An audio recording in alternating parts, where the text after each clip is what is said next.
तो आज मैं आप लोगों को बताना चाहूंगा कि इंस्ट्रूमेंट का जो सबसे बड़ा एक पार्ट है, जिस कहते हैं ना क्रिप्टो इंडस्ट्री बेसिकली, और या ब्लॉकचेन इंडस्ट्री में अगर सबसे बड़ा कोई रोल प्ले करता है, तो वो उस इकोसिस्टम का सबसे बड़ा पार्ट होता है ब्लॉकचेन।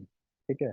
ब्लॉकचेन एक ऐसा सिस्टम होता है किसी भी क्रिप्टो इंडस्ट्री का, या किसी भी प्रोडक्ट का, या किसी भी ब्लॉकचेन प्रोजेक्ट का, जहां पे वो उसकी रीढ़ की जड़ होती है, मतलब उसका बेस होता है, उसके इकोसिस्टम का सबसे स्ट्रांग एरिया होता है, कि वो डिसाइड करता है कि उस ब्लॉकचेन का मार्केट में क्या अस्तित्व होने वाला है।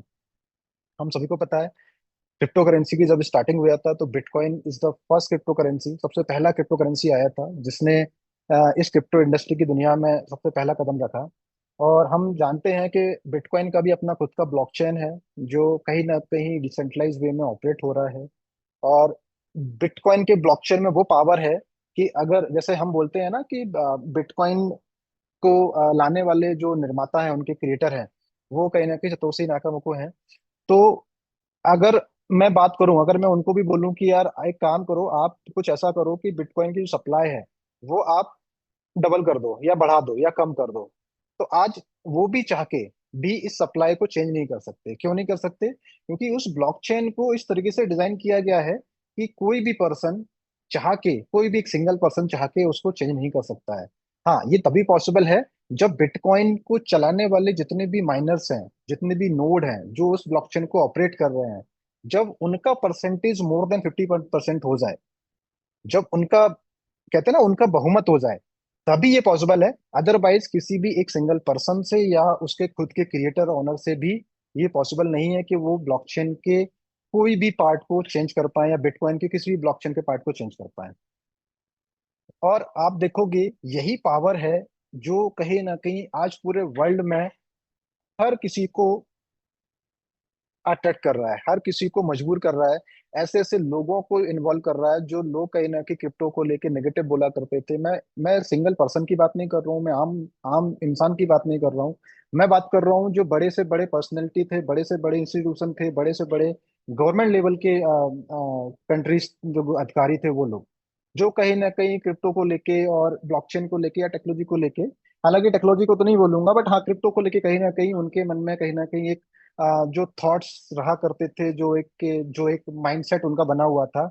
आज देखो, समय के साथ सबका माइंडसेट चेंज होता जा रहा है। आज आप देखो, दुनिया भर में देखोगे तो सिर्फ और सिर्फ क्रिप्टो की बात हो रही है, क्रिप्टो के पॉजिटिव इम्पैक्ट की बात हो रही है। ब्लॉकचेन टेक्नोलॉजी जो क्रिप्टो को चला रही है, ऑपरेट कर रही है, उस टेक्नोलॉजी के रियल वर्ल्ड यूज केस की बात हो रही है, उसके फ्यूचर की बात हो रही है। कौन सा वर्ल्ड क्रिप्टो को लीड करेगा, कौन सा वर्ल्ड लीड करेगा, कितना होल्डिंग करेगा, उसकी बात हो रही है ना। जैसे यूएस चूंकि वर्ल्ड को लीड करता है, तो हमें पता है, हम सबको पता है कि यूएस में आज जो नए राष्ट्रपति बने हैं डोनाल्ड ट्रम्प, वो किस तरीके से क्रिप्टो को लेके बात कर रहे हैं, क्रिप्टो को लेके वो कितना अग्रेसिव है, कई नई रेगुलेशंस ला रहे हैं, पॉलिसीज ला रहे हैं, नए ऑपरेशंस कर रहे हैं, नए नए डेवलपमेंट्स कर रहे हैं। और इन सबका एक ही मकसद है, क्योंकि वो चाहते हैं कि वो अमेरिका को यूएस का क्रिप्टो सेंटर हब बनाया जाए, क्रिप्टो कैपिटल ऑफ अमेरिका बनाया जाए वर्ल्ड का। तो आप सोचो, जब गवर्नमेंट लेवल पे इस तरीके से काम हो रहे हैं, ये सब चीजें इतना ज्यादा अट्रैक्शन है, लोग इतना ट्रस्ट कर रहे हैं, तो इन सबका जो मेजर, जो एक होता है ना रूट कॉज है, वो है ब्लॉकचेन। किसी भी क्रिप्टो करेंसी का ब्लॉकचेन कितना स्ट्रांग है, ब्लॉकचेन किस तरीके से उस क्रिप्टो करेंसी को ऑपरेट कर रहा है, किस तरीके से उस क्रिप्टो करेंसी की इकोसिस्टम को ग्रोथ होने में कितना इंपॉर्टेंट रोल प्ले करने वाला है, उस पे डिपेंड करता है किसी भी क्रिप्टो करेंसी का ग्रोथ, या उस प्रोजेक्ट का या इकोसिस्टम का ग्रोथ। तो आज मिस्टर मिंट, जिस तरीके से हम सबको पता है कि मिस्टर मिंट अभी जो अपना खुद का ब्लॉकचेन लेके आने वाला है, मिंट चेन, है ना, इंस्ट्रूमेंट ब्लॉकचेन, तो वो ब्लॉकचेन की खासियत तो सबको पता ही है कि किस तरीके से उसको एक एडवांस टेक्नोलॉजी के साथ और इनोवेटिव तरीके के साथ लाया गया। और उसका मेन जो ऑब्जेक्टिव है कि किस तरीके से हम रियल टाइम वर्ल्ड जो यूज केस आने वाले हैं, उनमें कैसे लोगों को इजिली एक्सेस दिया जाए ब्लॉकचेन इंडस्ट्री में। क्योंकि आज की डेट में अगर ब्लॉकचेन को लेकर हम बात कर रहे हैं, कोई भी ब्लॉकचेन पर अगर काम करना है, तो कहीं ना कहीं बहुत ज्यादा एक्सपर्टीज की रिक्वायरमेंट होती है, टेक्निकल एक्सपर्टीज की रिक्वायरमेंट होती है, जिसको ब्लॉकचेन की बहुत अच्छी प्रोग्रामिंग नॉलेज की नॉलेज हो, जिसको ब्लॉकचेन पे कैसे, जो ब्लॉकचेन के लिए प्रोग्रामिंग लैंग्वेज यूज होती है, कैसे नोड सेटअप करते हैं, जो भी टेक्निकल रिक्वायरमेंट होती है, वो रिक्वायरमेंट जब होती है उसके लिए प्रॉपर सर्वर वैलिडेशन सेटअप वगैरह है। क्योंकि आप अगर ब्लॉकचेन को बना भी लोगे, लेकिन उस ब्लॉकचेन को ऑपरेट करने के लिए आपको, कहते हैं ना, माइनर से पहले माइनर्स बोलते थे प्रूफ ऑफ वर्क की इंडस्ट्री में, अब उनको वैलिडेटर बोला जाता है, क्योंकि अब टेक्नोलॉजी चेंज हो गई है। प्रूफ ऑफ वर्क से हम प्रूफ ऑफ स्टैक में आ गए हैं। तो प्रूफ ऑफ स्टैक में किस तरीके से वैलिडेटर्स को इन्वॉल्व किया जाता है, जिसके माध्यम से ब्लॉकचेन ऑपरेट होता है। तो ये ब्लॉकचेन को बनाने के साथ साथ उसको ऑपरेट करना, ये एक बहुत बड़ा टास्क होता है। इसके लिए बहुत सारा सर्वर रिक्वायरमेंट की रिक्वायरमेंट होती है। ब्लॉकचेन को बनाने के लिए कई सारे टेक्निकल रिसोर्स की रिक्वायरमेंट होती है। या अगर हमें किसी ब्लॉकचेन में हमारे किसी यूज केस को या किसी प्रोडक्ट को डिप्लॉय करना है, तो उसके लिए भी आपको उस ब्लॉकचेन का सेटअप करना पड़ता है। बहुत सारी टेक्निकल रिक्वायरमेंट की आवश्यकता होती है। तो कहीं ना कहीं आज की डेट में जितनी भी जो इंडस्ट्रीज हैं वो वेब 3 की तरफ स्विच कर रही है। जो कहीं ना कहीं हर एक इंडस्ट्री चाह रही है कि हम वेब 3 को यूज करें, क्योंकि वेब 3 एक ऐसी पावर है जो लोगों को एक ट्रस्ट दे रहा है, उनके सिस्टम को, लोगों को उनके सिस्टम को सिक्योर कर रहा है। और आप देखो, सप्लाई चेन इंडस्ट्री से लेके एग्रीकल्चर, हेल्थ केयर, आज सभी जगह जितनी भी जो रियल वर्ल्ड इंडस्ट्रीज हैं, सभी जगह ब्लॉकचेन की बात हो रही है। हर एक इंडस्ट्री में, एजुकेशन हो या कोई भी इंडस्ट्री हो, सभी जगह वेब 3 और ब्लॉकचेन के इम्प्लीमेंटेशन हो रहे हैं। ठीक है। अब ये इम्प्लीमेंटेशन जब हो रहे हैं, तो ये इम्प्लीमेंटेशन अभी कौन कर पा रहा है? बहुत बड़े लेवल की कंपनीज कर पा रही हैं, या बहुत बड़े गवर्नमेंट लेवल के एंटरप्राइज सॉल्यूशन कर पा रहे हैं। क्यों कर पा रहे हैं? जो नॉर्मल सॉल्यूशन है वो नहीं कर पा रहे हैं। नॉर्मल जैसे कोई बिजनेसमैन है, कोई एंटरप्राइज लेवल का बिजनेस है, मिड लेवल का बिजनेस है, वो नहीं कर पा रहा है। क्यों नहीं कर पा रहा है? क्योंकि इसको अगर कोई वेब 2 सिस्टम चल रहा है ऑलरेडी, जिसमें एक बहुत बड़ा ट्रांजेक्शन वॉल्यूम हो रहा है, उसको अगर आपको वेब 3 में स्विच करना है, तो आपको बहुत सारी रिक्वायरमेंट, बहुत सारा टेक्निकल रिक्वायरमेंट, बहुत सारी सर्वर की रिक्वायरमेंट, और इतना कुछ उसको मेंटेन करने के लिए इतना कुछ टीम लगता है, बहुत सब कुछ लगता है, तब जाके वो आप वेब 3 में स्विच कर पाते हो। ठीक है। तो ये इजी नहीं है। मतलब करना हर कोई चाह रहा है, लेकिन कोई कर नहीं पा रहा है। अब मिस्टर मिंट का एम यही है कि क्यों ना, जब आने वाले समय में हर एक बिजनेस सॉल्यूशन हो, हर एक एंटरप्राइज लेवल का सॉल्यूशन हो, हर एक प्रोग्रामर हो, हर एक गवर्नमेंट लेवल के ऑर्गेनाइजेशन हो, जब आने वाले समय में सभी लोग वेब 2 से वेब 3 में स्विच हो रहे हैं, तो क्यों नहीं इसको इजी किया जाए? क्यों नहीं ब्लॉकचेन का एक्सेस इजी किया जाए? तो इसीलिए मिस्टर मिंट ने ब्लॉकचेन एज ए सर्विस के नाम से एक यूएसपी ऐड की है, इस ब्लॉकचेन में ऐड की है, कि जिससे जो भी ऐसे लोग हैं जिनके पास बहुत हाईली रिक्वायरमेंट नहीं है, वो भी इस ब्लॉकचेन को यूज करके अपने प्लेटफॉर्म को, अपने सॉल्यूशन को, अपने एंटरप्राइज लेवल के बिजनेस सेंटर को, चाहे वो चाहे वो एक पर्टिकुलर ऑर्गेनाइजेशन के लिए काम करें या वो पब्लिकली काम करें, उनको वेब 3 में स्विच किया जाए, उनको वेब 3 में लेके लाया जाए। ठीक है। जैसे सप्लाई चेन इंडस्ट्री में, सप्लाई चेन इंडस्ट्री का मतलब होता है लॉजिस्टिक इंडस्ट्री। लॉजिस्टिक इंडस्ट्री में क्या होता है कि आपने देखा होगा, जब भी कोई प्रोडक्ट मैन्युफैक्चर होता है, मैं प्रोडक्ट की बात करें, जैसे आज की डेट में जितने भी प्रोडक्ट आपको मार्केट में सेल हो रहे हैं, आप खरीदते हो, ये प्रोडक्ट कहीं ना कहीं मैन्युफैक्चर होते हैं। अब जब ये प्रोडक्ट मैन्युफैक्चर होते हैं, तो मैन्युफैक्चर कंपनी से लेके, जहाँ पे वो फैक्ट्री में मैन्युफैक्चर होते हैं, वहां से लेके ये कई सारे वेयर हाउस से गुजरते हुए, पहले वेयर हाउस में, फिर एक स्टेट से दूसरे स्टेट के वेयर हाउस में, फिर वो रिटेलर, फिर रिटेलर से पास कस्टमर, मतलब एक पूरा चेन होता है। जो प्रोडक्ट को पूरा रिकॉर्ड मेंटेन किया जाता है कि ये प्रोडक्ट कहाँ से मैन्युफैक्चर हुआ और कहाँ कस्टमर तक गया। तो पूरा एक इसका ट्रक मैनेजमेंट होता है, जो कहीं ना कहीं स्टोर किया जाता है उस डेटा को। ठीक है। इस डेटा में चैलेंजेस क्या आते हैं इस कंट्री, मतलब इस इंडस्ट्री में सबसे बड़ा चैलेंज आता है कि ट्रैकिंग बहुत कॉम्प्लेक्स होती है, क्योंकि सेंट्रलाइज सिस्टम होते हैं। तो सेंट्रलाइज में हम सबको पता है कि मैनिपुलेशन पॉसिबल होता है। मैनिपुलेशन का मतलब कि बीच में छेड़खानी हो सकती है, डेटा का रिकॉर्ड कम ज्यादा हो सकता है, बहुत सारे मैनिपुलेशन हो जाते हैं। प्लस दूसरा चैलेंज क्या आता है कि कॉपी होता है प्रोडक्ट का। आपने देखा होगा, मार्केट में ऐसा कोई बड़ा ब्रांड नहीं है जिसकी कॉपी मार्केट में नहीं सेल हो रही हो, जिसका डुप्लीकेट प्रोडक्ट मार्केट में सेल नहीं हो रहा हो। अब उससे क्या होता है, क्या है ना, कि डुप्लीकेट प्रोडक्ट जो होते हैं वो डेफिनेटली वो क्वालिटी डिलीवर नहीं कर पाते हैं जो एक ब्रांड डिलीवर करता है।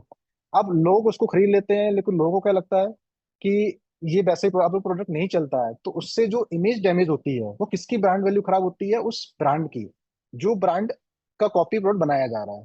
तो ऐसे ब्रांड को कई सारे चैलेंजेस फेस करने पड़ते हैं, कि वो चाहते हैं कि मार्केट में उनकी ब्रांड वैल्यू बने, उनके प्रोडक्ट को लोग यूज करें, सस्टेनेबल हो, लेकिन बीच में जो कई सारे ऐसे लोग होते हैं जो डुप्लीकेट प्रोडक्ट बना के माल को सेल कर देते हैं या प्रोडक्ट को सेल कर देते हैं, वो प्रोडक्ट खराब हो जाते हैं, तो उससे डैमेज होता है इन ब्रांड्स की वैल्यू को।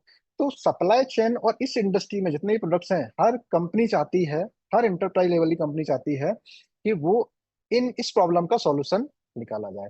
और इसकी शुरुआत की सबसे पहले वॉलमार्ट ने। आपको पता होगा कि वॉलमार्ट सप्लाई चेन की बहुत बड़ी कंपनी है। वॉलमार्ट ने सबसे पहले इसकी शुरुआत की। वॉलमार्ट का आज जो पूरा सिस्टम चलता है, जहाँ पे ये पूरा प्रोडक्ट का जो डेटा है, जो मैन्युफैक्चर से लेके पूरा रिटेलर तक जाने तक, कस्टमर तक जाने तक, स्टोर तक जाने तक, वो पूरा डेटा जो आप जिस सॉफ्टवेयर में स्टोर किया जाता है, सॉफ्टवेयर में उसको ट्रैक किया जाता है, वो सॉफ्टवेयर उन्होंने पूरा वेब 3 में बनाया। पूरा सॉफ्टवेयर उन्होंने अपना खुद का ब्लॉकचेन डेवलप किया उनके, क्योंकि ऑफ कोर्स वॉलमार्ट एक बहुत वेल ऑर्गेनाइज कंपनी है, उनके पास फंडिंग भी अच्छा है, पैसा है। तो उन्होंने प्रॉपर एक टीम हायर की, प्रॉपर उसको इन्वॉल्व किया, प्रॉपर उसको डेवलप किया ब्लॉकचेन को, देन उन्होंने माइग्रेट किया उसको, सिस्टम को बनाया। और 2-3 साल बनाने के बाद आज उन्होंने उस पर काम स्टार्ट कर दिया। हालांकि वो जो सिस्टम है, सॉफ्टवेयर है, वो आज भी अपग्रेड हो रहा है, लेकिन कहीं ना कहीं उन्होंने शुरुआत कर दी है उसकी। अब उसके लिए भी उनको 2-3 साल लगे, ठीक है। क्योंकि उसके लिए मैंने बताया ना कि बहुत सारे टेक्निकल रिसोर्स की रिक्वायरमेंट होती है, सर्वर रिक्वायरमेंट होती है, बहुत हाईली कॉस्ट सर्वर इन्वॉल्व होता है। अगर आपको एक ब्लॉकचेन का नोड ऑपरेट करना है, या ब्लॉकचेन के जो मल्टीपल नोड्स ऑपरेट करना है, तो उसके लिए आपको बहुत हाईली कंप्यूटेशनल पावर या हाईली कॉन्फ़िगरेशन रिक्वायरमेंट होती है सर्वर पे, जो बहुत कॉस्टिंग होती है, मतलब जो उनका मंथली बिलिंग बहुत हाई होता है, जो हर कोई एक मीडियम लेवल का बिजनेस से एंटरप्राइज लेवल पे वो मैनेज नहीं हो सकता है। तो मिस्टर मिंट का टारगेट यही है कि ऐसी जो इंडस्ट्रीज हैं, जैसे सप्लाई चेन, इस हर एक एंटरप्राइज का लेवल सॉल्यूशन चाहता है कि वो, क्योंकि जब एक कोई बड़ा ब्रांड कोई कोई चीज को करता है ना, कोई नया इनोवेशन लेके आता है, तो हर एक कंपनी, हर एंटरप्राइज लेवल, उसके बराबर के या उसके जो कम उससे कम लेवल के जो कंपनीज होते हैं, वो भी चाहते हैं कि हम भी ऐसा कुछ करें जिससे हमें भी वो कस्टमर का ट्रस्ट मिले, या हमें भी जो चैलेंज आ रहे हैं उनका सॉल्यूशन निकले। तो इसी के लिए मिस्टर मिंट एक ऐसा ब्लॉकचेन लेके आ रहा है, जहां पे किसी भी एंटरप्राइज लेवल कंपनी को ये पूरा सिस्टम बनाने के लिए 2-3 साल वेट नहीं करना पड़े, उनको बहुत ज्यादा टेक्निकल रिसोर्स को हायर नहीं करना पड़े, बहुत ज्यादा सर्वर कॉस्ट को बिलिंग ना करना पड़े। उनको रेडीमेड ऐसा सॉल्यूशन मिले जिसमें वो बस एक सॉफ्टवेयर की तरह हो, वो सॉफ्टवेयर का एक्सेस मिले, वो अपने डेटा को, रिकॉर्ड को मैनेज करें, और वो डेटा जो है, वो जो स्टोर किया जा रहा है, वो सेंट्रलाइज सर्वर पे स्टोर ना होते हुए वो कहीं ना कहीं डिसेंट्रलाइज सर्वर पे स्टोर हो, मतलब ब्लॉकचेन पे स्टोर हो। तो क्योंकि ब्लॉकचेन पे डेटा परमानेंट स्टोर होता है, सिक्योरिटी अच्छी हो जाती है, और जो चैलेंज आता है मैनिपुलेशन का, वो मैनिपुलेशन नहीं होता है, डुप्लीकेशन की पॉसिबल नहीं है, क्योंकि ट्रैकिंग उसमें इजी हो जाती है। तो ये सारे चैलेंजेस का सॉल्यूशन निकल सकता है बिना किसी एक्स्ट्रा, बहुत ज्यादा रिसोर्स को इन्वॉल्व किए हुए, या बहुत ज्यादा कॉस्ट को इन्वॉल्व किए, बहुत ज्यादा समय को लगाते हुए। तो मिस्टरमेंट जो ब्लॉकचेन है, उसका मेन जो यूएसपी है वो यही है, जो मैंने बोला ना कि ब्लॉकचेन एज ए सर्विस। मतलब ब्लॉकचेन एज ए सर्विस का मतलब है कि आप इस ब्लॉकचेन को एज ए सर्विस यूज कर सकते हो, कहीं भी कोई भी यूज कर सकता है। मैं छोटा सा एग्जांपल देता हूँ और इसी तरह आप समझ पाओगे। पहले जैसे वेबसाइट लोग बनाया करते थे, जब स्टार्टिंग में इंटरनेट आया था, इंटरनेट वेब 2.0 आया था, तो हर कोई चाह रहा था कि अपनी वेबसाइट बनाए। कई सारी न्यूज वेबसाइट बनती थी, कोई अपनी अपनी अपने ई कॉमर्स वेबसाइट बनाता था, सब कुछ बनाते थे। तो क्या होता था ना, पहले वो वेबसाइट बनाने के लिए बहुत ज्यादा टाइम लगता था, प्रोग्रामिंग नॉलेज की रिक्वायरमेंट होती थी, एक टेक्निकल टीम लगती थी जो उसको बनाता था, डेवलप करता था, उसमें महीनों सालों लग जाते थे, तब जाके वो ई कॉमर्स पोर्टल बनता था। और उसमें भी चैलेंज आते थे, बग्स आ गए, उसको सॉल्व करना, फिर कहते हैं ना कि कोई प्रोडक्ट बनता है तो उसमें फिर बग्स आते हैं, टेस्टिंग करना, उसको मेननेट पे लाना। तो ये बहुत लंबी प्रोसेस होती थी, जिसमें एक बहुत बड़ा पैसा इन्वॉल्व होता था, प्लस दूसरा टाइम बहुत इन्वॉल्व होता था। तो उसका सॉल्यूशन निकालने के लिए सीएमएस एक सिस्टम बनाया गया, सीएमएस कंटेंट मैनेजमेंट सिस्टम। मतलब जैसे वर्डप्रेस आपने सुना होगा, आपने जूमला सुना होगा, आपने ओपन कार्ड सुना होगा, मोजेंटो सुना होगा, ये सीएमएस आए। इन्होंने क्या किया कि अगर आपको कोई वेबसाइट बनानी है, तो आपको बहुत ज्यादा प्रोग्रामिंग लैंग्वेज की जरूरत नहीं है। आप क्या करो, बैकएंड पे जाओ, आपने सिर्फ और सिर्फ आपको क्या कंटेंट दिखाना है वेबसाइट पे, आपको मेनू में क्या दिखाना है, आपको क्या पिक्चर वहां पे दिखाना है, आपको अपने प्रोडक्ट्स क्या दिखाना है, तो बस प्रोडक्ट की एंट्री कर दो। वहां पे जो कंटेंट आपको दिखाना है वो कंटेंट आपने डाल दिया, और आपने सिंपल कर दिया, आपने डाल के एंटर करके वो सबमिट कर दिया, आपकी वेबसाइट रेडी। मतलब आपने कोई प्रोग्रामिंग कोडिंग नहीं की, आपने कुछ भी नहीं किया। आपने उस सीएमएस के थ्रू आपने अपना कंटेंट क्रिएट किया, अपना कंटेंट अपडेट किया, वहां पे अपने प्रोडक्ट की इंफॉर्मेशन डाली, अपडेट किया, और आपकी वेबसाइट रेडी होके बन गई। और आप उसको यूज कर सकते हो, चाहे वो इन्फॉर्मेटिव वेबसाइट हो या वो ई कॉमर्स वेबसाइट हो जहाँ पे अपने प्रोडक्ट को सेल कर रहे हो। तो उससे क्या हुआ कि बहुत जो लोगों को समय लग रहा था, सालों का, महीनों का जो पैसा लग रहा था, वो बच गया। और उसने, अब देखो आप आज की डेट में, अब भले ही कुछ साल लगे, लेकिन आज देखो हर कोई अपना बिजनेस ऑनलाइन कर रहा है। हर किसी बिजनेस की ऑनलाइन वेबसाइट होती है, हर किसी, कोई भी आज की डेट में कोई भी कुछ भी ओपन हो, चाहे वो एंटरप्राइज लेवल का बिजनेस हो, चाहे वो छोटे छोटा स्टोर हो, हर कोई अपना ऑनलाइन बिजनेस कर रहा है, हर किसी की वेबसाइट अपनी वेबसाइट होती है। राइट। तो ये क्यों पॉसिबल हो पाया, क्यों इतना इजीली एक्सेस हो पाया? क्योंकि सीएमएस सिस्टम बनाया गया जिसके माध्यम से लोग इजीली तरीके से अपनी वेबसाइट को बना पाए। अब इसी तरीके से मैं बात कर रहा हूँ ब्लॉकचेन को, आप समझो कि ब्लॉकचेन इंडस्ट्री में हर कोई चाहता है कि वो अपने बिजनेस को सेंट्रलाइज न चलाते हुए उसको माइग्रेट करे डिसेंट्रलाइज तरीके से। तो वो डिसेंट्रलाइज तरीके से शिफ्ट करने के लिए जो इतना बड़ा टाइम और एफर्ट कॉस्ट जो बेल वॉलमार्ट ने किया, जो बड़ी बड़ी कंपनी ने किया, ये सबको आम जनता को ना करना पड़े या आम बिजनेसमैन को ना करना पड़े, उसके लिए मिस्टर मिंट का ब्लॉकचेन एज सर्विस यूज करके इजिली आप अपने सिस्टम को वेब 2 से वेब 3 में माइग्रेट कर सकते हो। ठीक है। तो ये एक पूरा कॉन्सेप्ट है ब्लॉकचेन, इंस्ट्रूमेंट ब्लॉकचेन का, ब्लॉकचेन एज सर्विस। अब इससे हमारे ब्लॉकचेन को फायदा क्या होगा? हमारे ब्लॉकचेन को फायदा क्या होगा? हमारे ब्लॉकचेन को इससे मल्टीपल फायदे होंगे। कैसे फायदे होंगे? सबसे पहले तो जो भी प्रोजेक्ट ऑनबोर्ड हो रहा है, मतलब सपोज करो कोई भी एक एक सप्लाई चेन कंपनी है, जस्ट लाइक वॉलमार्ट। आप सोचो आज वॉलमार्ट में डेली बेसिस पे कितने बड़े डेटा को रिकॉर्ड किया जाता है डेली बेसिस पे। वॉलमार्ट जैसे ही कई कंपनी है, जैसे मैं बात करता हूँ, जैसे ये हम खरीदने जाते हैं ना, ये जो शॉपिंग स्टोर होते हैं, डी मार्ट हो गया, या इस तरीके से कई सारे स्टोर होते हैं, ये सब भी कहीं ना कहीं आने वाले समय में अपने डेटा को पूरा मेंटेन करने के लिए वेब 3 सिस्टम को यूज करेंगे, है ना? इनको वेब 3 सिस्टम की रिक्वायरमेंट होती है। अब सोचो कि अगर डी मार्ट है, वो डेली बेसिस पे कितना बड़ा डेटा को स्टोर करता होगा प्रोडक्ट अपने सिस्टम पे, सॉफ्टवेयर पे। अब यही सॉफ्टवेयर पूरा अगर ब्लॉकचेन पे है, मिस्टर ब्लॉकचेन पे है, और जितने भी जो डेटा अपलोड हो रहे हैं, जितने भी ट्रांजेक्शन्स हो रहे हैं, ये सभी ट्रांजेक्शन्स कहाँ होंगे? इंस्ट्रूमेंट ब्लॉकचेन पे होंगे। अब ये तो हो गई एक की बात डेली बेसिस पे, मैं बात कर रहा हूँ थाउजेंड्स में और लाखों में भी ये ट्रांजेक्शन्स हो सकते हैं सिर्फ और सिर्फ एक एंटरप्राइज सॉल्यूशन से।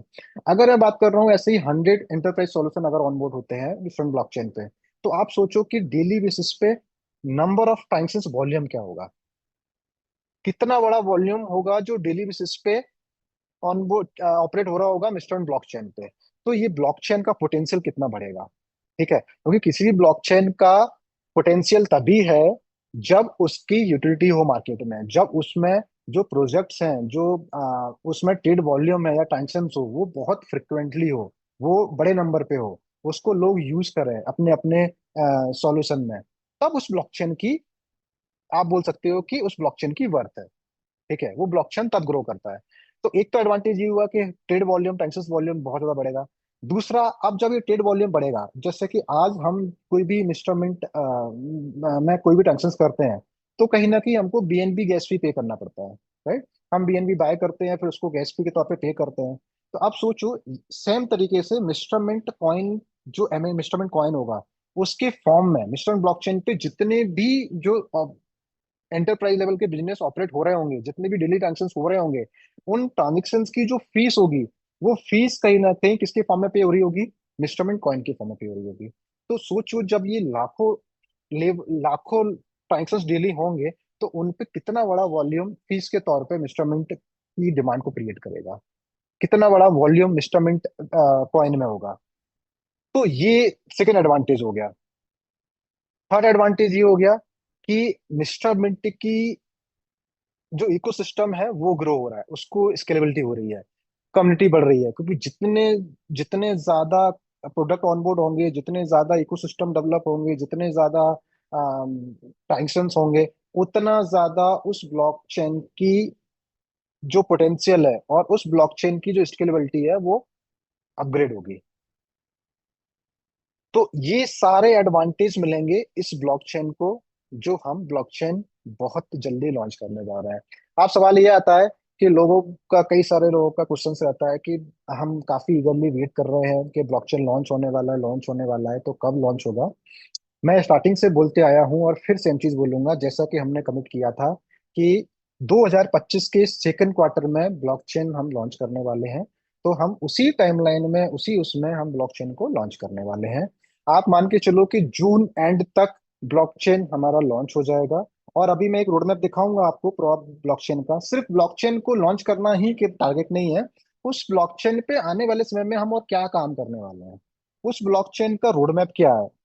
क्योंकि ब्लॉकचेन बना के लॉन्च करना ही सब कुछ नहीं है, उस ब्लॉकचेन में क्या क्या चीजें हम ला रहे हैं जिससे उस ब्लॉकचेन के इकोसिस्टम को और स्ट्रांग बनाया जाए, जिससे हम हमारे इंस्ट्रूमेंट कॉइन की को और ज्यादा सस्टेनेबल बनाया जाए।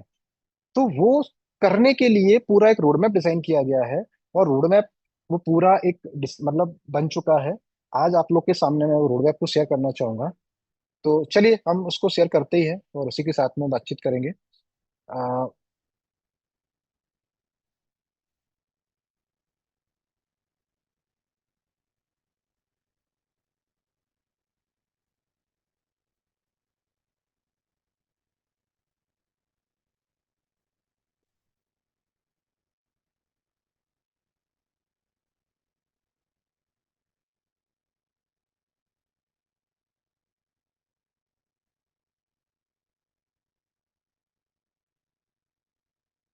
राजेश जी, आप जब भी स्क्रीन शेयर हो जाए तो आप बताइएगा। यस सर, आप। मुझे शेयर करने के लिए एक बार क्विट करके वापस से ज्वाइन करना पड़ेगा। तो हो सकता है कि मैं एक बार क्विट होके वापस ज्वाइन कर रहा हूँ। 1 सेकेंड।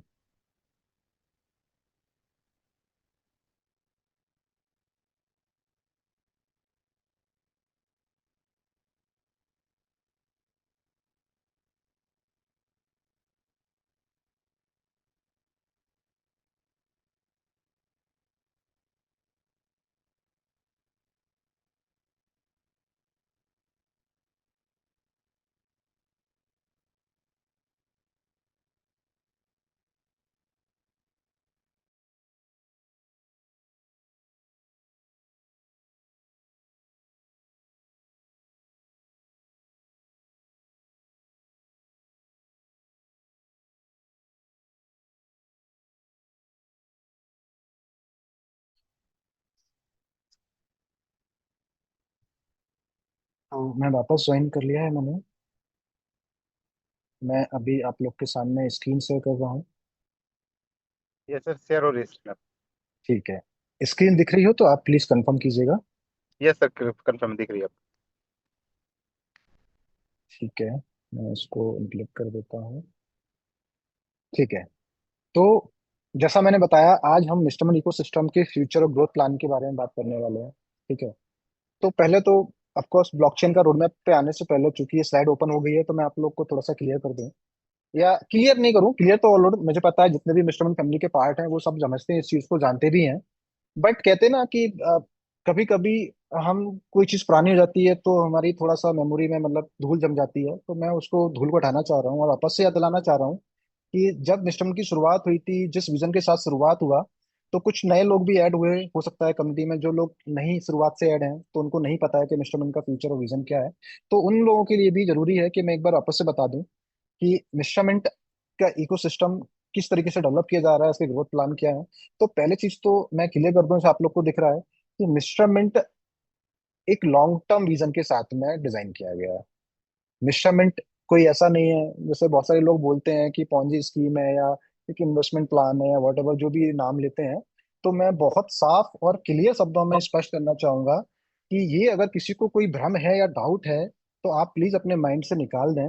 मिश्रमेंट एक इकोसिस्टम है, एक लॉन्ग टर्म विजन को लेके चलने वाला प्रोडक्ट है, जो आने वाले समय में क्रिप्टो इंडस्ट्री और ब्लॉकचेन इंडस्ट्री में एक बड़ा रिवॉल्यूशन लेके आने वाला है। हाँ, जब भी कोई बड़ा कुछ काम होने वाला होता है तो उसमें समय लगता है, समय बिल्कुल लगेगा। बट चैलेंजेस भी आएंगे, अचीवमेंट्स भी होंगे। बट इसका मतलब ये नहीं है कि अगर चैलेंजेस आ रहे हैं तो उसका मतलब कि उसको हम किसी और नाम से डेडिकेट कर दें या उसको किसी नाम से हम जज करने लगे।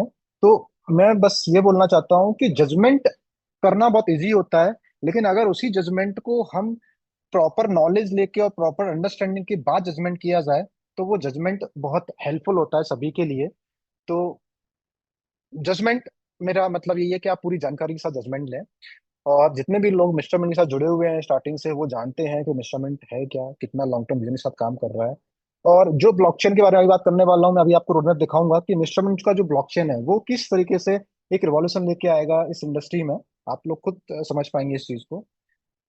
ठीक है। तो ये लॉन्ग टर्म विजन के साथ काम कर रहा है। दूसरा, जब हम एक ऐसा ब्लॉकचेन का इंफ्रा बना रहे हैं जो बहुत स्केलेबल होगा। ठीक है। स्केलेबल का मतलब है कि इस पे हर, जैसे मैंने सप्लाई चेन इंडस्ट्री की बात करी, तो पहले सप्लाई चेन इंडस्ट्री के प्रोजेक्ट्स को ऑनबोर्ड किया जाएगा। लेकिन ऐसा नहीं है कि हम सिर्फ सप्लाई चेन के इंडस्ट्री को ही हम लिमिटेड होकर रह जाएंगे।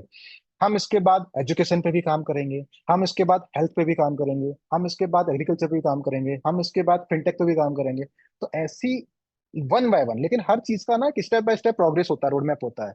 तो जैसे पहला टारगेट हमारा सप्लाई चेन है, बट इसके साथ में हम और भी जितने भी इंडस्ट्रीज हैं, इन सभी इंडस्ट्रीज को भी टारगेट करते जाएंगे और हमारे ब्लॉकचेन को ऑल स्केलेबल बनाते जाएंगे। ठीक है, इसका मतलब होता है स्केलेबल, मतलब आपका जो ब्लॉकचेन का इंफ्रा है उसको आप समय के साथ अपग्रेड करते जाएंगे और इसको इतना बड़े लेवल बना देंगे कि आप किसी भी इंडस्ट्री के इकोसिस्टम को या किसी भी इंडस्ट्री के सॉल्यूशन को या प्रोडक्ट को आप इसमें ऑनबोर्ड कर सकते हो।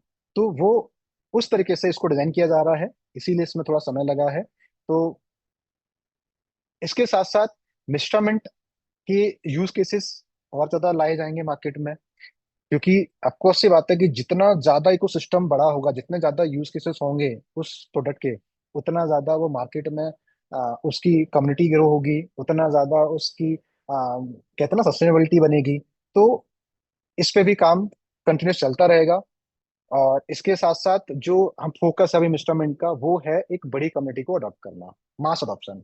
मास अडॉप्शन मतलब एक बड़ी कम्युनिटी को बड़े वॉल्यूम को लेके आना, चाहे इन टर्म्स ऑफ कम्युनिटी हो या in terms of trade volume हो, दोनों तरीके से मिश्रमेंट का से एक ही टारगेट है कि इन सभी के माध्यम से, चाहे यूज केस हो या ब्लॉकचेन हो, इन सभी के माध्यम से एक बड़ी कम्युनिटी को टारगेट किया जाए, एक बड़ी कम्युनिटी को जोड़ा जाए, बड़ी कम्युनिटी को एंगेज किया जाए, इन्वॉल्व किया जाए। और जिससे जितनी बड़ी कम्युनिटी होगी, जितने ज्यादा यूज केस होंगे, उतने ज्यादा ट्रेड वॉल्यूम या ट्रांजेक्शंस उस ब्लॉकचेन पे ऑपरेट होंगे। और किसी भी ब्लॉकचेन की यूएसपी या किसी भी ब्लॉकचेन की स्ट्रेंथ या कॉइन की स्ट्रेंथ उसके ट्रांजेक्शन ही डिफाइन करते हैं कि कितना बड़ा ट्रांजेक्शन उस ब्लॉकचेन पे या उस कॉइन में हो रहा है। तो फोकस यही है, विजन यही है कि इन अलग अलग चीजों के माध्यम से एक मास अडॉप्शन को टारगेट किया जाए, इन टर्म्स ऑफ कम्युनिटी और इन टर्म्स ऑफ ट्रांजेक्शंस। ठीक है, टोकन की यूटिलिटी एक्सपेंड करते जा रहे हैं। हम सबको पता है कि अभी तक जो यूज केस आए हैं, इसके आने वाले भी समय में और यूज केस आते जाएंगे। तो उन यूज केस के माध्यम से, लेकिन नए यूज केस के पहले नया यूज केस लाने से पहले जो हमारे पास करंट यूज केस हैं, उन यूज केस को और स्ट्रांग बनाया जाए, उनको और बेटर बनाया जाए, उनको सक्सेस किया जाए। तब हम कुछ नया यूज केस लेके आए, क्योंकि आप अगर करंट यूज केस को स्ट्रांग नहीं बनाओगे, आप नया यूज केस लाते जाओगे, तो आप किसी में भी किसी को भी सक्सेस नहीं बना पाओगे। तो लाइफ का एक मंत्र होता है या फंडा होता है किसी भी बिजनेस का, कि अगर आपको पहले अपना एक, आप मल्टीपल प्रोडक्ट्स पे काम कर रहे हो, तो पहले आपका जो मेन प्रोडक्ट है, जो आपकी यूएसपी है, आप जिसने आपकी शुरुआत की है, पहले आप उसको स्ट्रांग बनाओ। जब वो स्ट्रांग हो जाएगा, तब आप दूसरे प्रोडक्ट को लेके आओ, तब आप तीसरे प्रोडक्ट को लेके आओ। और उनके साथ साथ जो पहले प्रोडक्ट का आपका स्ट्रेंथ है, उसको यूज करते हुए आप दूसरे प्रोडक्ट को ग्रो करो। और दूसरे प्रोडक्ट को जब ग्रो होता है, तो उसका हेल्प आप प्रोडक्ट वन में लो या आप थ्री में लो, फोर में लो, जो भी आप लॉन्च करने वाले हो उसमें लो। तो ये क्या होते हैं ना, मल्टीपल प्रोडक्ट एक दूसरे के लिए एज ए यूनिटी काम करते हैं, एक दूसरे के पूरा काम करते हैं, सपोर्ट करते हैं। तो इसी तरीके से इंस्ट्रूमेंट टोकन की यूटिलिटी हो, या आप चूंकि अब ये ब्लॉकचेन आ जाएगा तो कॉइन हो जाएगा, उसका यूटिलिटी हो, इसको समय के साथ एक्सपेंड किया जाएगा और ये चलता रहेगा। ठीक है, तो ये एक ओवरऑल इकोसिस्टम की बात की मैंने, फ्यूचर प्लान की बात की, ग्रोथ की बात की, इंस्ट्रूमेंट इकोसिस्टम से रिलेटेड हो गया। अब मैं बात करूंगा इंस्ट्रूमेंट ब्लॉकचेन के बारे में। तो जैसा मैंने बताया कि इंस्ट्रूमेंट का ब्लॉकचेन जो है बहुत ज्यादा सिक्योर तरीके से बनाया गया, स्केलेबल बनाया गया, सस्टेनेबल बनाया गया। मैं सिक्योर को बहुत ज्यादा प्रायोरिटी क्यों देता हूँ, आप समझिए इस चीज को। क्रिप्टो और ब्लॉकचेन इंडस्ट्री अपने आप में बहुत सिक्योर इंडस्ट्री है, लेकिन फिर भी आपने देखा होगा क्यों इस इंडस्ट्री में कई सारे हैक्स होते रहते हैं, कई सारी क्रिप्टो कंपनीज बंद हो गई हैं, कई सारे एक्सचेंजेस हैक हो गए हैं। जबकि बोला जाता है कि यही क्रिप्टो इंडस्ट्री और ब्लॉकचेन इंडस्ट्री तो ये खुद ही इतना सिक्योर है, ये टेक्नोलॉजी खुद ही इतनी सिक्योर है, ये इसका पर्पज ही इसकी यूएसपी सिक्योरिटी है। तो इसी इंडस्ट्री के यूज केस या इसी इंडस्ट्री के प्रोडक्ट्स क्यों हैक हो जाते हैं, ये सबसे बड़ा सवाल है। और ये आम जनता के नागरिक में सभी के माइंड में आता है। तो इसका सिंपल सा सवाल है कि ब्लॉकचेन तो सिक्योर है, लेकिन आप उस ब्लॉकचेन को किस तरीके से यूज करते हो, उस पर डिपेंड करता है कि वो कितना सिक्योरली आपका प्रोडक्ट है। ब्लॉकचेन सिक्योर है, ब्लॉकचेन इन द सेंस कि उस ब्लॉकचेन को कोई हैक नहीं कर सकता, ये कंफर्म है। आपने कभी सुना है कि बिटकॉइन का ब्लॉकचेन हैक हुआ हो? नहीं सुना होगा। क्यों? क्योंकि बिटकॉइन का ब्लॉकचेन 100% डिसेंट्रलाइज है, उसको कोई भी हैक नहीं कर सकता है। इसी तरीके से जो ब्लॉकचेन या जो भी प्रोडक्ट है, वो कितना सिक्योर तरीके से डेवलप किया जा रहा है, कितना सिक्योर तरीके से उसको बिल्ड किया जा रहा है, उसको प्रोग्राम किया जा रहा है, उस पे डिपेंड करता है कि वो कल को जाके हैक हो सकता है या नहीं हो सकता है।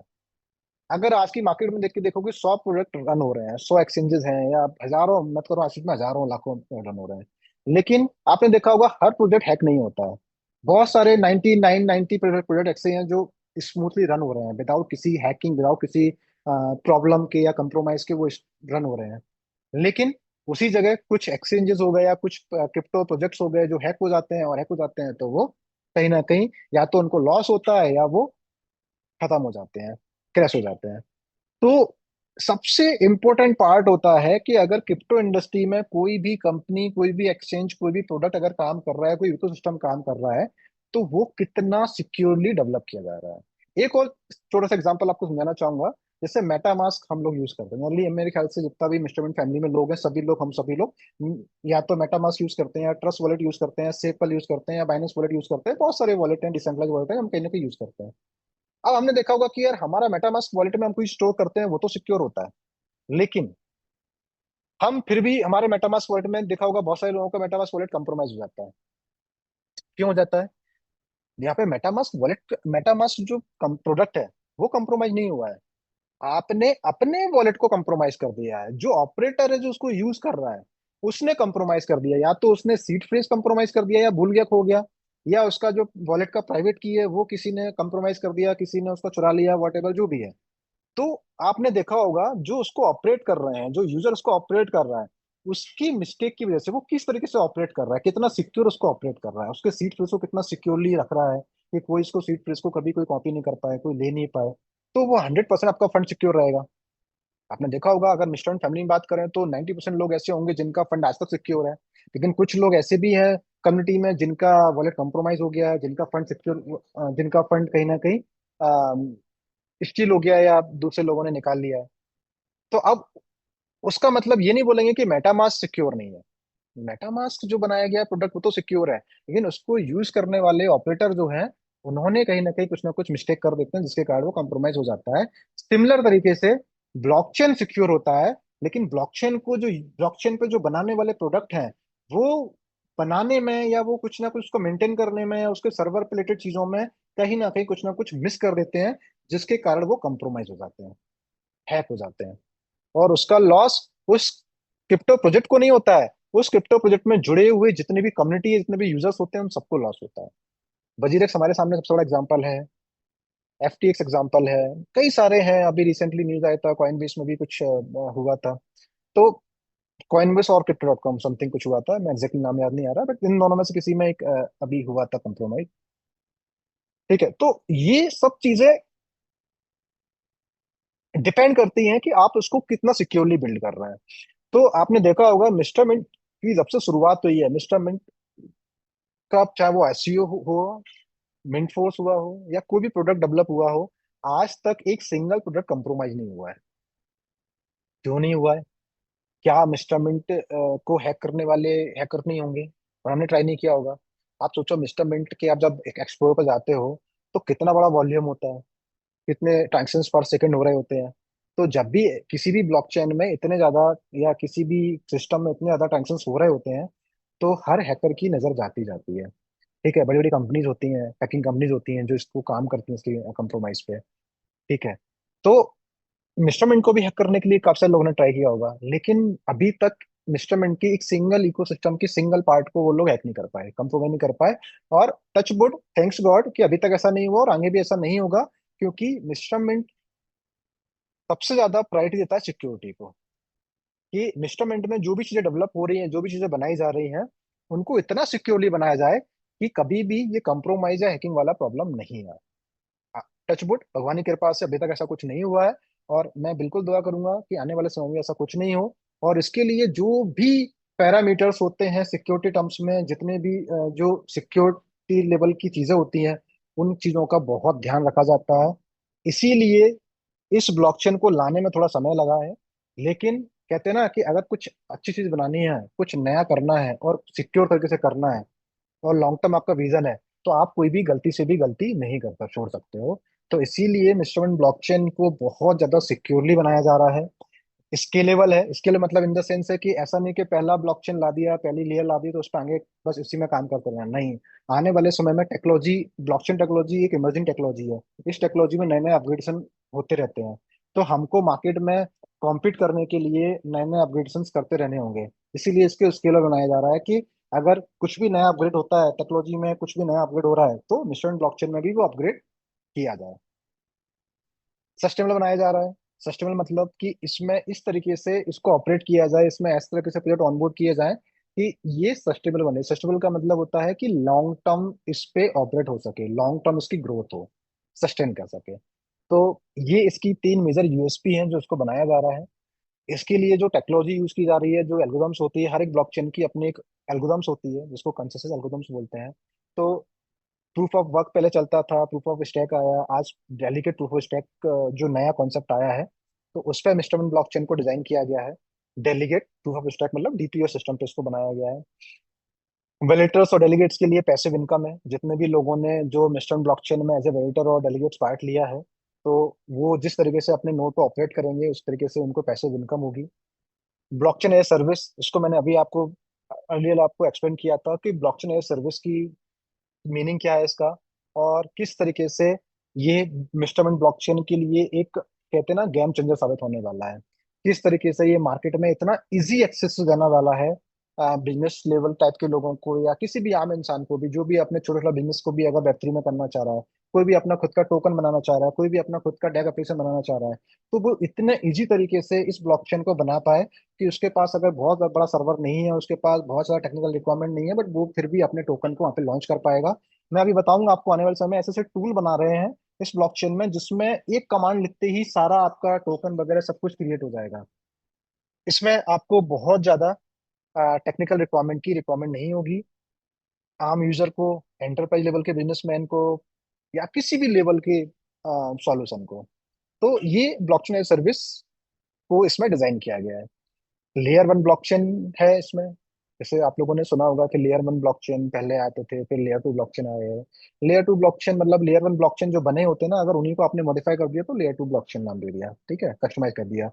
जैसे कि इथेरियम लेयर वन ब्लॉकचेन है, पॉलीगन लेयर टू में आता है। तो पॉलीगन ने क्या किया कि लेयर वन ब्लॉकचेन को यूज करके इथेरियम का सोर्स कोड को क्लोन करके और उस पे अपने कुछ कोड को मर्ज कर दिया, मॉडिफाई कर दिया और नया नाम दे दिया पॉलीगन। अगर आप देखोगे पॉलीगन के ब्लॉकचेन पे जितने भी ट्रांजेक्शन होते हैं डेली बेसिस पे, वो सारे ट्रांजेक्शन को पूल बना के at end of the day वो सारे ट्रांजेक्शन जाके डिप्लॉय होते हैं किस पे, इथेरियम ब्लॉकचेन पे, जिसको एक मर्कल ट्री बोलते हैं, टेक्निकल टर्म्स है। पूरा एक ट्री बना के, जैसे पॉलीगन ब्लॉकचेन पे जितने डेली बेसिस के ट्रांजेक्शन हो रहे हैं, वो सारे ट्रांजेक्शन जो भी होते हैं उनको पूरा एक पूल बना के, उनको एक मर्कल ट्री बना के उसको डिप्लॉय किया जाता है and of the day Ethereum blockchain पे। तो इथेरियम हो गया लेयर वन ब्लॉकचेन और पॉलीगन हो गया लेयर टू ब्लॉकचेन। हम अगर इस मिस्टरमेंट की बात करें तो मिस्टरमेंट को पूरा स्क्रैच से बनाया गया, लेयर वन बनाया गया। क्यों क्यों बनाया गया? क्योंकि हम इसको स्केलेबल बनाना चाहते हैं। स्केलेबल का मतलब है कि इसको किसी भी लेवल पे अपग्रेड किया जा सके, हम किसी भी डिपेंडेंट ना हो ब्लॉकचेन पे। अब जैसे पॉलीगन ब्लॉकचेन है, वो कहीं ना कहीं उसका सोर्स कोड इथेरियम का सोर्स कोड था, बेस था, तो वो डिपेंड हो गया उस पर। अब अगर पॉलीगन को बहुत ज्यादा कुछ अपग्रेड करना हो तो उसको वो सोर्स कोड को पूरा मॉडिफाई करना पड़ेगा, वो पूरा अंडरस्टैंडिंग करना पड़ेगा, तब जाके उसको कर पाएगा, और कुछ टाइम टेकिंग चीजें होती है। लेकिन अगर उसी जगह ऐसा ब्लॉकचेन जैसे इथेरियम को करना है कुछ अपग्रेड, तो इथेरियम बहुत इजीली कर सकता है क्योंकि इथेरियम ने खुद बनाया है उसको। तो वो कोई भी अपग्रेडेशन बहुत इजीली कर सकता है, कम समय में कर सकता है, क्योंकि उसने जिसने खुद चीज बनाई होती है उसको इजी मॉडिफाई करना इजी होता है, कंपेयर टू कि बनाया किसी और ने है और यूज कोई और करने वाला हो, तो उसको मॉडिफाई करना थोड़ा सा कॉम्प्लेक्स और टाइम टेकिंग होता है। तो मिस्टर मिंट को लेयर वन ब्लॉकचेन इसलिए बनाया जा रहा है कि कल को हम कितना भी इसको स्केलेबल करें, कितना भी हम इसको अपग्रेड करें, क्योंकि मार्केट के हिसाब से जब मार्केट ट्रेंड चेंज होंगे तो अपग्रेड भी होंगे, टेक्नोलॉजी अपग्रेड होगी, तो इसको हम समय के साथ अपग्रेड करते जाएं। और स्केलेबल बनाया गया इसीलिए इसको। और इसके जो ट्रांजेक्शन्स हैं वो बहुत फास्ट हो और गैस फी बहुत कम से कम हो। हर एक ब्लॉकचेन की एक रेस चल रही है असलियत में। आप देखो कि कोई भी ब्लॉकचेन हो, वो इसी रेस पे काम कर रहा है कि वो सब कोई क्लेम करता है कि इस ब्लॉकचेन का जो टीपीएस है, टीपीएस मतलब ट्रांजेक्शन पर स्पीड, वो सबसे ज्यादा है। मतलब कि एक सेकंड में या एक मिनट में नंबर ऑफ कितने ट्रांजेक्शन वहां पे कंफर्म हो रहे हैं, उसको बोलते हैं टीपीएस। तो टीपीएस कितना हाई है वो उतना डिमांडिंग होता है, ठीक है। सेम गैस फी पे जब बहुत ज्यादा कंपटीशन होता है कि सबसे ज्यादा जिस फीस में गैस फी कम लग रही है वो उतना ज्यादा डिमांडिंग होता है। जैसे बिटकॉइन में सबसे ज्यादा गैस फी लगती है, उसके बाद इथेरियम में उससे कम लगती है। इथेरियम में फिर भी compare to other blockchain Ethereum में आज भी ज्यादा लगती है। हालांकि उन्होंने भी कई सारे अपग्रेड किए हैं जिससे आज वो भी कहीं ना कहीं धीरे धीरे इथेरियम की गैस फी को रिड्यूस करते जा रहे हैं। बट फिर भी कंपेयर किया जाए अदर ब्लॉकचेन से तो भी उनकी गैस फी थोड़ी सी ज्यादा है। पॉलीगन की उससे कम है, बाइनेंस की उससे कम है, सोलाना की और भी कम है। तो ऐसे भी मार्केट में कई सारा मतलब जितने भी ब्लॉकचेन है ये कहीं ना कहीं रेस में है कि टीपीएस को हाई रखा जाए और गैस फी को लो रखा जाए। तो मिस्टर मिंट, चूंकि मिस्टर मिंट को ऑफकोर्स मार्केट में कॉम्पीट करना है तो इन दोनों चीजों पे तो सबसे ज्यादा ध्यान देना था। तो मिस्टर मिंट की भी यही प्रायोरिटी रही है कि इसमें टीपीएस को हाई से हाई रखा जाए और गैस फी को कम से कम रखा जाए। तो जब ये ब्लॉकचेन लॉन्च होगा तो आप लोग रियल में खुद देख पाएंगे कि इसकी गैस फी कितनी कम है और टीपीएस को कितना हाई रखा गया है। क्योंकि जिस तरीके से रियल रियल टाइम जो एप्लीकेशन है जब ये ब्लॉकचेन पे ऑपरेट होंगी तो उनमें रियल टाइम पे ट्रांजेक्शन हो रहे होंगे और लाखों ट्रांजेक्शन बहुत स्मूथ मतलब फ्रिक्वेंटली हो रहे होंगे। तो उस समय पे अगर ब्लॉकचेन सपोर्ट ही नहीं कर रही है, अगर वो ब्लॉकचेन उन ट्रांजेक्शन को पास कंफर्म नहीं कर पा रही है, तो क्या होगा? वो सिस्टम फेल हो जाएगा। तो इसीलिए ब्लॉकचेन, ऐसा ब्लॉकचेन जिसका टीपीएस जितना हाई होगा वो उतना और डिमांडिंग होगा। हर एप्लीकेशन जो रियल टाइम एप्लीकेशन है वो उतना ज्यादा यूज करेंगे उस ब्लॉकचेन को अपने सिस्टम्स को बिल्ड करने के लिए। तो इसीलिए मिस्टर मिंट की प्रायोरिटी रही है कि इन इन दोनों चीजों का खासकर ध्यान रखा गया है। बट ये दोनों चीजें सफिशियंट नहीं है एक नया अपना मार्केट में प्रेजेंस बनाने के लिए। तो उसके लिए जो ऊपर की दो चीजें हैं, एक तो डीपीयूएस पे काम किया गया और दूसरा ब्लॉकचेन एज सर्विस, एक यूएसपी इसकी जिसके तरीके से मार्केट को एक ब्लॉकचेन को इजीली एक्सेस करवाया जाए, जिससे हम लोगों को या कंपनियों को ज्यादा से ज्यादा ऑनबोर्ड कर पाए, ज्यादा से ज्यादा डिमांड क्रिएट कर पाए।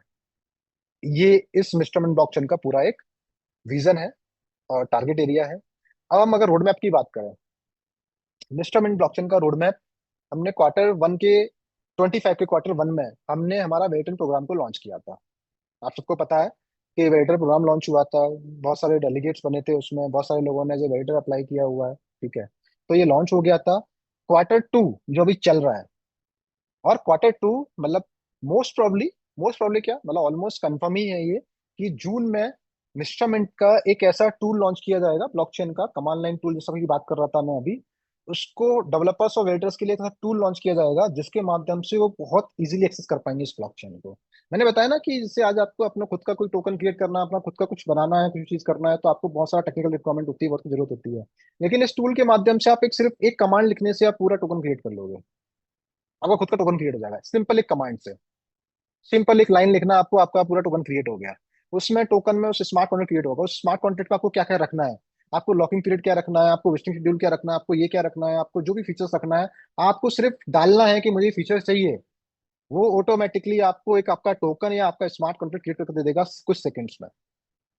तो ऐसा टूल बनाया जा रहा है। ये डेवलपर्स को अट्रैक्ट करेगा, ये क्योंकि डेवलपर्स की एक बहुत बड़ी कम्युनिटी है जो कहीं ना कहीं ब्लॉकचेन को ऑपरेट करती है। तो ये जो टूल है ये उन डेवलपर्स को अट्रैक्ट करेगा, तो उनके लिए बनाया जा रहा है। कोई वेलिडेटर है, जैसे वेलिडेटर्स जो बनते हैं ना ब्लॉकचेन के, उनको नोड सेटअप करना रहता है। अगर आप एज ए वेलिडेटर हो किसी भी ब्लॉकचेन में, तो आपको अगर वो वेलिडेटर के एडवांटेज लेना है तो आपको उस ब्लॉकचेन का नोड सेटअप करना पड़ता है और उसको रनिंग आपको ऑपरेट करना पड़ता है। ठीक है, तो जो ब्लॉकचेन सेटअप की जो रिक्वायरमेंट होती है, नोड सेटअप की रिक्वायरमेंट, वो बहुत अभी जितने भी करंट ब्लॉकचेन है उनकी जो सेटअप की जो रिक्वायरमेंट है, जो क्राइटेरिया, जो क्वालिफिकेशन है, वो थोड़ा सा बहुत ज्यादा टेक्निकली है, थोड़ा हाई है। बहुत ज्यादा टेक्निकल रिक्वायरमेंट की जरूरत होती है तो आप कर पाते हो।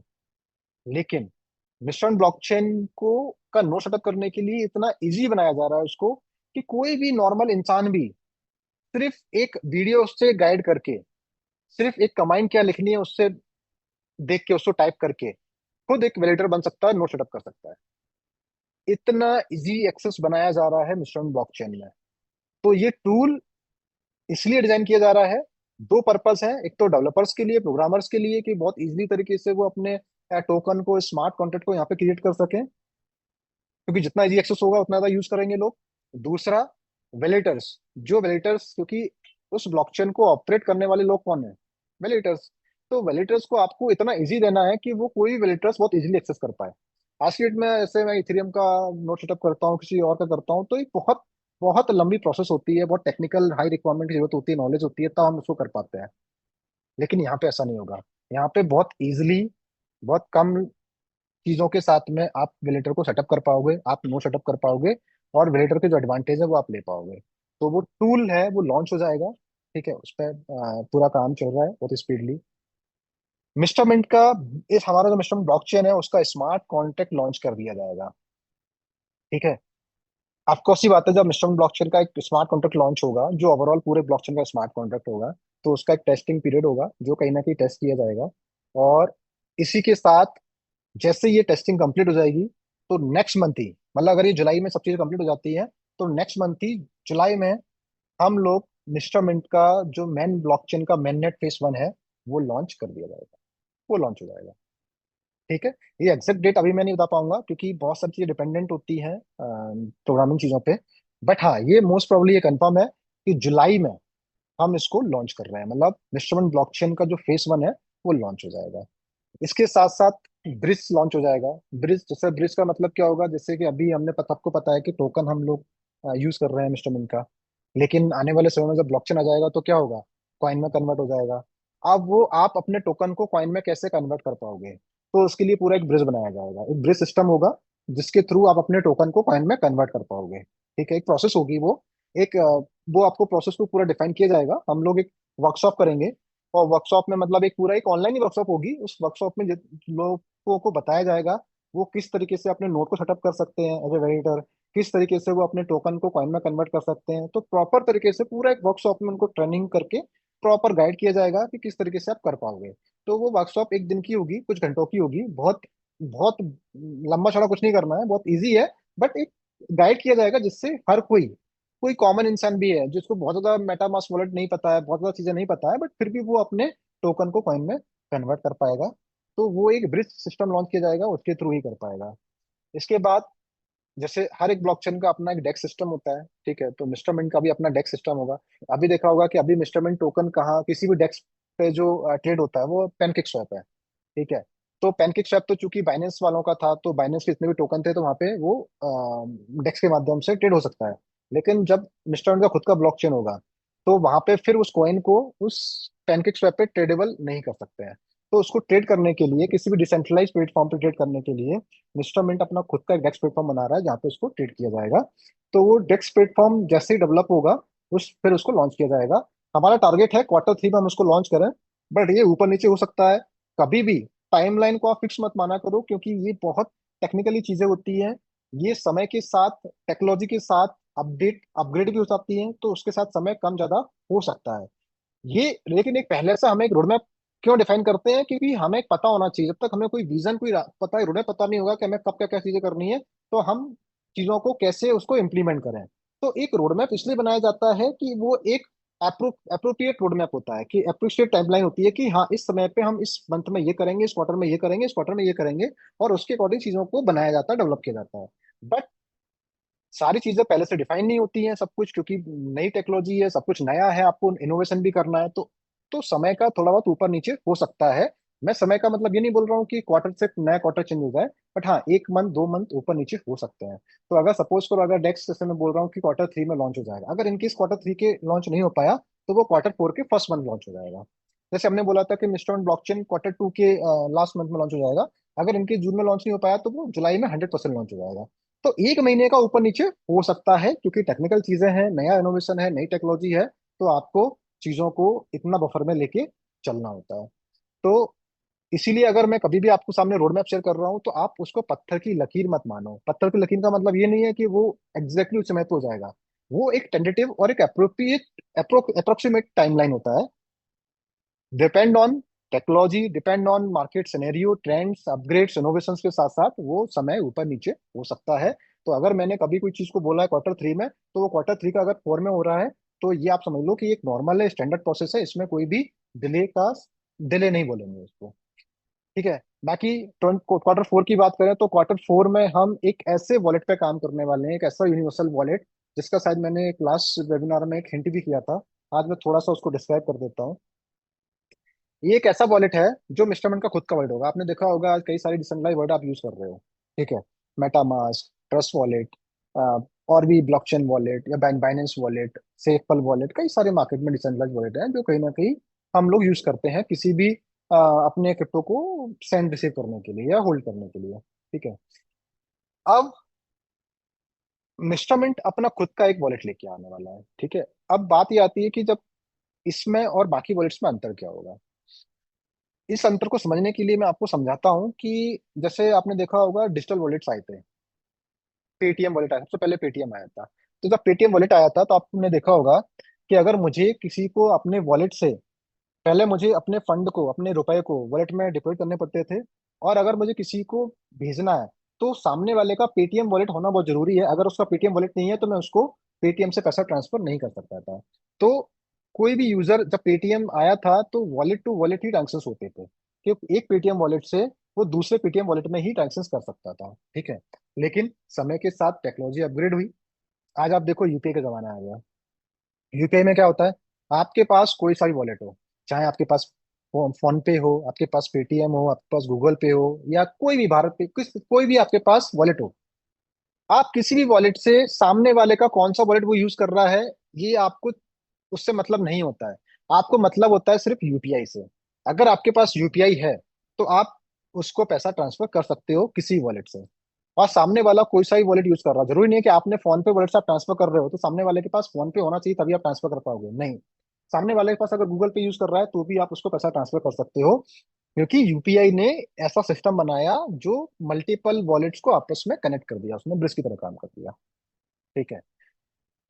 इसी को अब हम समझते हैं कि मिस्टर मिंट का यूनिवर्सल वॉलेट होगा वो कैसे काम करेगा।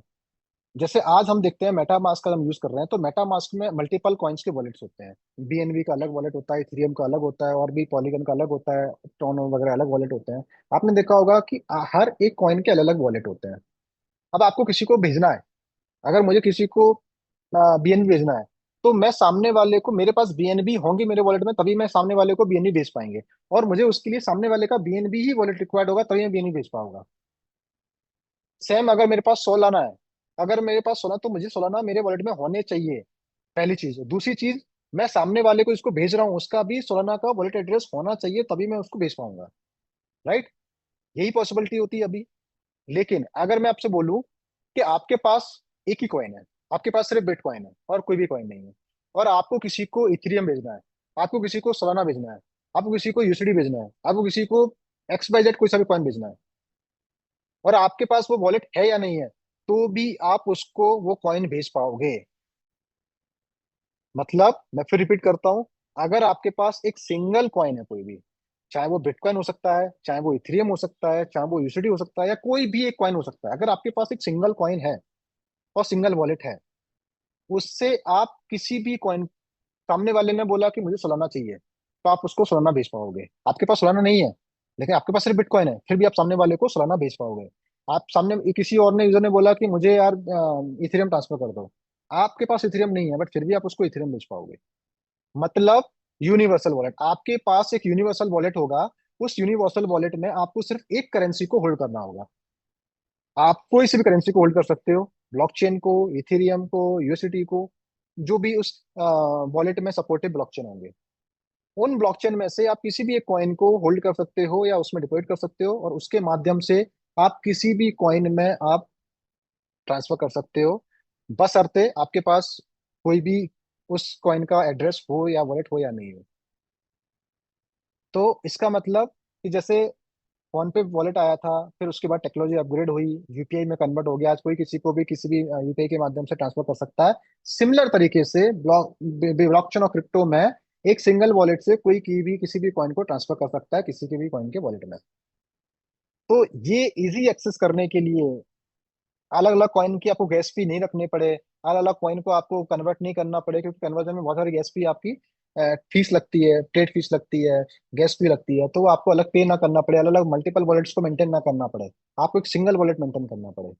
तो सोचो एक्सेस कितना इजी हो जाएगा, क्रिप्टो को यूज करना कितना इजी हो जाएगा। तो मिस्टर मिंट चाहता यही है कि मार्केट में चीजें ऐसी दें लोगों को जो एक्सेसिबिलिटी उनकी इजी हो, चाहे वो ब्लॉकचेन हो, चाहे वो वॉलेट सिस्टम हो, या कोई भी हो, चीजों को इजी एक्सेस दिया जाए।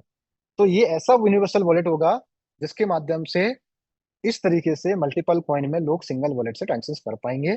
ये इस वॉलेट की यूएसपी होगी। तो इसकी कोशिश हमारी यही है कि हम 2025 के क्वार्टर में, लास्ट क्वार्टर में इसको लॉन्च किया जाए। अगर कभी ऊपर नीचे होता है तो हो सकता है कि फर्स्ट क्वार्टर में इसको लॉन्च किया जाए 2026 के, बट लॉन्च जरूर होगा, ये कंफर्म है। ठीक है। इसी तरीके से मैं बात कर रहा था कि ब्लॉकचेन तो लॉन्च हो गया फेज 1, लेकिन इसके बाद मैंने बताया ना ब्लॉकचेन एज ए सर्विस, मैंने बोला ना कि जैसे पहली हमारी सर्विस होगी सप्लाई चेन लॉजिस्टिक इंडस्ट्री। तो हम सप्लाई चेन इंडस्ट्री को ऐसा बना रहे हैं कि किसी के पास भी कोई भी सप्लाई चेन का एक इंटरप्राइज का बिजनेस हो, वो इजी तरीके से उसमें अपने डेटा को, रिकॉर्ड को मैनेज कर पाए बिना किसी ब्लॉकचेन के टेक्निकली सेटअप के रिक्वायरमेंट के। तो वो इजिली एक्सेस कर पाए, इसके लिए हम वो पहला हमारा जो लेयर 1 है, मतलब लेयर 1 सेंस का पहला लेयर 1 के ऊपर एक लेयर 2 होगा। और लेयर 2 मतलब उस लेयर 1 के ऊपर एक यूज केस हो गया, एक सर्विस हो गई। उस सर्विस को हम लॉन्च कर देंगे। और वो पहली सर्विस हमारी सप्लाई चेन इंडस्ट्री सर्विस है। क्योंकि सप्लाई चेन को हमने टारगेट क्यों किया, क्योंकि सबसे ज्यादा अग्रेसिवली काम हो रहा है उसमें, और सबसे ज्यादा पोटेंशियल इंडस्ट्री है, सबसे ज्यादा इंटरप्राइज बिजनेस है, जो वेल स्टेब्लिश बिजनेस है, इंटरप्राइज कंपनीज है। तो वो अगर हम उनको ऑन बोर्ड करते हैं तो नंबर ऑफ ट्रांजेक्शंस का जो वॉल्यूम है ना, वो हमें बहुत ज्यादा मिलेगा। और हमारी डिमांड है कि हम चाहते हैं कि मिशन ब्लॉकचेन में जो भी प्रोजेक्ट ऑन बोर्ड हो, जो भी सिस्टम डिप्लॉयड हो, उसमें नंबर ऑफ ट्रांजेक्शंस ज्यादा से ज्यादा हो, तभी हमारे ब्लॉकचेन की वर्थ होगी। तो इसीलिए वो लेयर 1 को, मतलब लेयर 1 इन सेंस क्या बोल रहा हूँ, लेयर 1 तो ऑलरेडी है ब्लॉकचेन, उसके ऊपर जो पहला सर्विस होगा ब्लॉकचेन है सर्विस, वो पहली सर्विस हमारी सप्लाई चेन इंडस्ट्री होगी, उसको लॉन्च किया जाएगा। फिर ऐसे ही दूसरी सर्विस पे काम किया जाएगा, इंडस्ट्री की सर्विस पे। सपोज करो स्पोर्ट्स हो गया, हेल्थ हो गया, एग्रीकल्चर हो गया, वो समय के साथ आपको डिफाइन कर दिया जाएगा कि दूसरी सर्विस कौन सी जो डिमांडिंग होगी उस समय पे, जिसमें ज्यादा यूज केस इंप्लीमेंट हो रहे होंगे, हम उस सर्विस को लेके आएंगे उस समय पे। तो उस सर्विस पे काम किया जाएगा, और धीरे धीरे करके 1 बाय 1 करके सारी इंडस्ट्रीज की सर्विसेज को उसमें इंटीग्रेट किया जाएगा, अपग्रेड किया जाएगा, जिससे हम अलग अलग सर्विस के प्रोजेक्ट्स को वहां पे ऑनबोर्ड कर सकें। ठीक है। तो ये टारगेट है इसके बाद नेक्स्ट रोड मैप में। और उसके बाद हमारा है मिश्रमिंट का एक एआई इंजन लॉन्च का फेज 1। ये एआई इंजन क्या है, ये एआई एजेंट से थोड़ा सा अलग है। आप लोगों ने अभी तक देखा होगा कि चैट जीपीटी वगैरह सब लोग यूज करते हैं, राइट? सभी लोग कहीं ना कहीं चैट जीपीटी यूज करते हैं। कोई गूगल जेमिनी यूज करता है, कोई ग्ok ग्ok यूज करता है, अलग अलग जितने भी जो प्लेटफॉर्म है, एआई प्लेटफॉर्म है, जो कहीं ना कहीं हमें नॉलेज के लिए यूज किए जाते हैं, या हमें कोई हेल्प चाहिए, हम कोई भी हमें क्वेश्चन पूछना है, हमें कुछ भी डेटा चाहिए, तो हम क्या करते हैं, चैट जीपीटी से पूछ लेते हैं सिंपली। कोई भी जनरिक क्वेश्चन हो सकता है, आप किसी भी इंडस्ट्री को हो सकता है, आप पूछ सकते हो वहां पे। ठीक है। लेकिन अगर हम सोचो, हम अगर एक ऐसा एआई इंजन बनाए जो सिर्फ और सिर्फ क्रिप्टो और ब्लॉकचेन इंडस्ट्री के लिए स्पेसिफिक हो, मतलब कि वहां पे आप किसी भी क्रिप्टो करेंसी के बारे में कोई भी इंफॉर्मेशन पूछो, वो आपको पूरा डेटा निकाल के दे देगा। आप किसी भी ब्लॉकचेन के बारे में पूछोगे, पूरा हिस्ट्री निकाल के दे देगा। आप पूछो कि यार ये क्रिप्टो कॉइन का फ्यूचर क्या है, इसका क्या रोड मैप है, इसके बेस्ड ऑन प्रीवियस डेटा और experience, based on previous chart ये आएंगे, इसका क्या स्कोप है, वो आपको पूरा डेटा एनालिसिस करके बता देगा। आप किसी भी क्रिप्टो इंडस्ट्री से किसी भी कॉइन का, किसी का भी डेटा, जैसे जैसे आप कोई कॉइन की इन्फॉर्मेशन जाननी है, तो हम कॉइन को मार्केट कैप पे जाते हैं, कॉइन गीको पे जाते हैं, अलग अलग वेबसाइट पे जाते हैं, वहां से इन्फॉर्मेशन लूट करते हैं। लेकिन सोचो एक कॉमन ऐसा प्लेटफॉर्म हो जहां पे बस आपको सिर्फ आपने बोला कि मुझे इस कॉइन के बारे में पूरा बताओ, इसकी हिस्ट्री बताओ, इसका बैकग्राउंड बताओ, इसका इकोसिस्टम बताओ, इसका फ्यूचर बताओ, सब बताओ, तो वो पूरा आपको बता के दे देगा। ये एक मैं एग्जांपल ले रहा हूँ, ऐसी कई सारी चीजें हैं क्रिप्टो इंडस्ट्री में, ऐसी कई सारी ब्लॉकचेन से रिलेटेड चीजें हैं। ये सिर्फ और सिर्फ इस एआई का स्पेसिफिक यूज केस होगा, ब्लॉकचेन और क्रिप्टो इंडस्ट्री। ये स्पेशली इसको लॉन्च किया जाएगा क्रिप्टो और ब्लॉकचेन के लिए। कोई भी, क्योंकि जिस तरीके से अडॉप्शन बढ़ता जा रहा है क्रिप्टो करेंसी और ब्लॉकचेन का, तो हर कोई जानकारी चाहता है, हर कोई चाहता है कि मुझे भी पता चले क्या जानकारी है क्या नहीं है, कोई भी नॉलेज लेना चाहता है, कुछ भी ट्यूटोरियल पढ़ना चाहता है। तो वो इस चैट के माध्यम से, चैट इंजन के, एआई इंजन के माध्यम से वो इजिली क्वेरी पूछ के उसको आंसर मिल सकता है। तो ये एक इंजन को बनाया जा रहा है, एआई इंजन है ये, जो स्पेसिफिक क्रिप्टो और ब्लॉकचेन इंडस्ट्री के लिए ही डिजाइन किया जा रहा है। ठीक है। तो इस पे भी काम चलेगा, लेकिन ये सब रोड मैप में है। जब ये सब स्टेप बाय स्टेप होगा, पहले हमारा ब्लॉकचेन लॉन्च होगा, ठीक है, फिर हमारा ब्रिज आएगा, क्योंकि हमको माइग्रेशन की प्रोसेस करना है, वो भी होगा। हमारा डेक्स आएगा, ठीक है, यूनिवर्सल वॉलेट आएगा, फिर हमारी लेयर 1 सर्विस आएगी, देन उसके बाद हमारा यही इंजन आएगा। तो ये रोड मैप मैं आपको इसलिए बता रहा हूँ जिससे आपको पता चले कि सिर्फ ब्लॉकचेन को लॉन्च करना ही हमारा उद्देश्य नहीं है। उस ब्लॉकचेन को सस्टेनेबल बनाने के लिए, उस ब्लॉकचेन पे दूसरे प्रोजेक्ट्स को ऑनबोर्ड करने के लिए आप क्या ऐसा नया कर रहे हो मार्केट में, आप उसको किस तरीके से बिल्ड कर रहे हो जिससे लोग, चाहे वो B2B हो या B2C हो, आप उनको ऐड कर पाओ। B2B से मतलब कि आप एंटरप्राइज लेवल के बिजनेस को आप लेके आ पाओ। B2B से मतलब आप ऐसे कस्टमर, ऐसे अपने ब्लॉकचेन में ऐसे क्या यूज केस चला रहे हो, अपने खुद के ऐसे क्या यूज केस ला रहे हो जिसके आप कस्टमर को लेके आ पाओ। जैसे वॉलेट सिस्टम हो गया, अब जो वॉलेट होगा इसको यूज करने वाले कौन होंगे? कस्टमर होंगे, यूजर होंगे। B2C हो गया। ए इंजन होगा, ये क्या होगा? इसको यूज करने वाले कस्टमर होंगे। तो मिस्टर ब्लॉकचेन का टारगेट B2B एंड B2C दोनों है।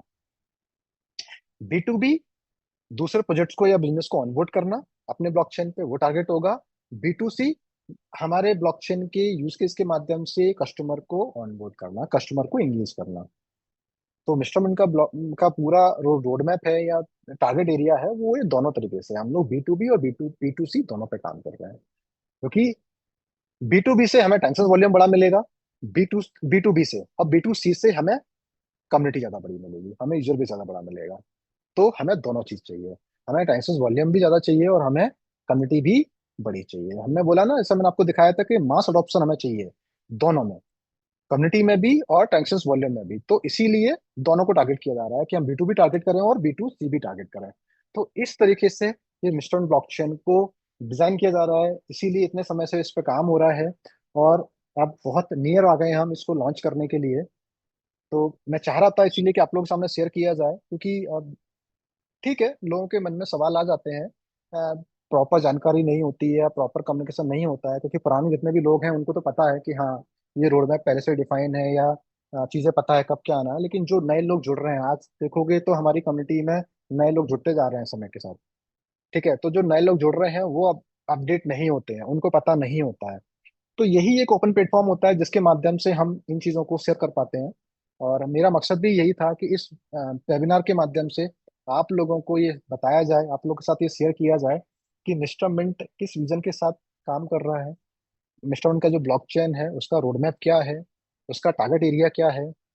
और मैंने फिर अब आपको बोलूंगा, किसी भी कॉइन की long term growth, long term sustainability उसका इकोसिस्टम ही डिफाइन करता है।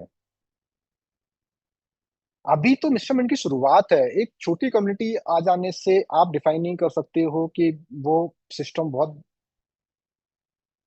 डिसीजन मेकर हो गया कि आज का रिजल्ट डिसाइड करेगा कि डिसीजन मेकिंग क्या है। नहीं, ये सिस्टम, पूरा इकोसिस्टम डिफाइन करेगा कि मिस्टरमैन का फ्यूचर क्या है।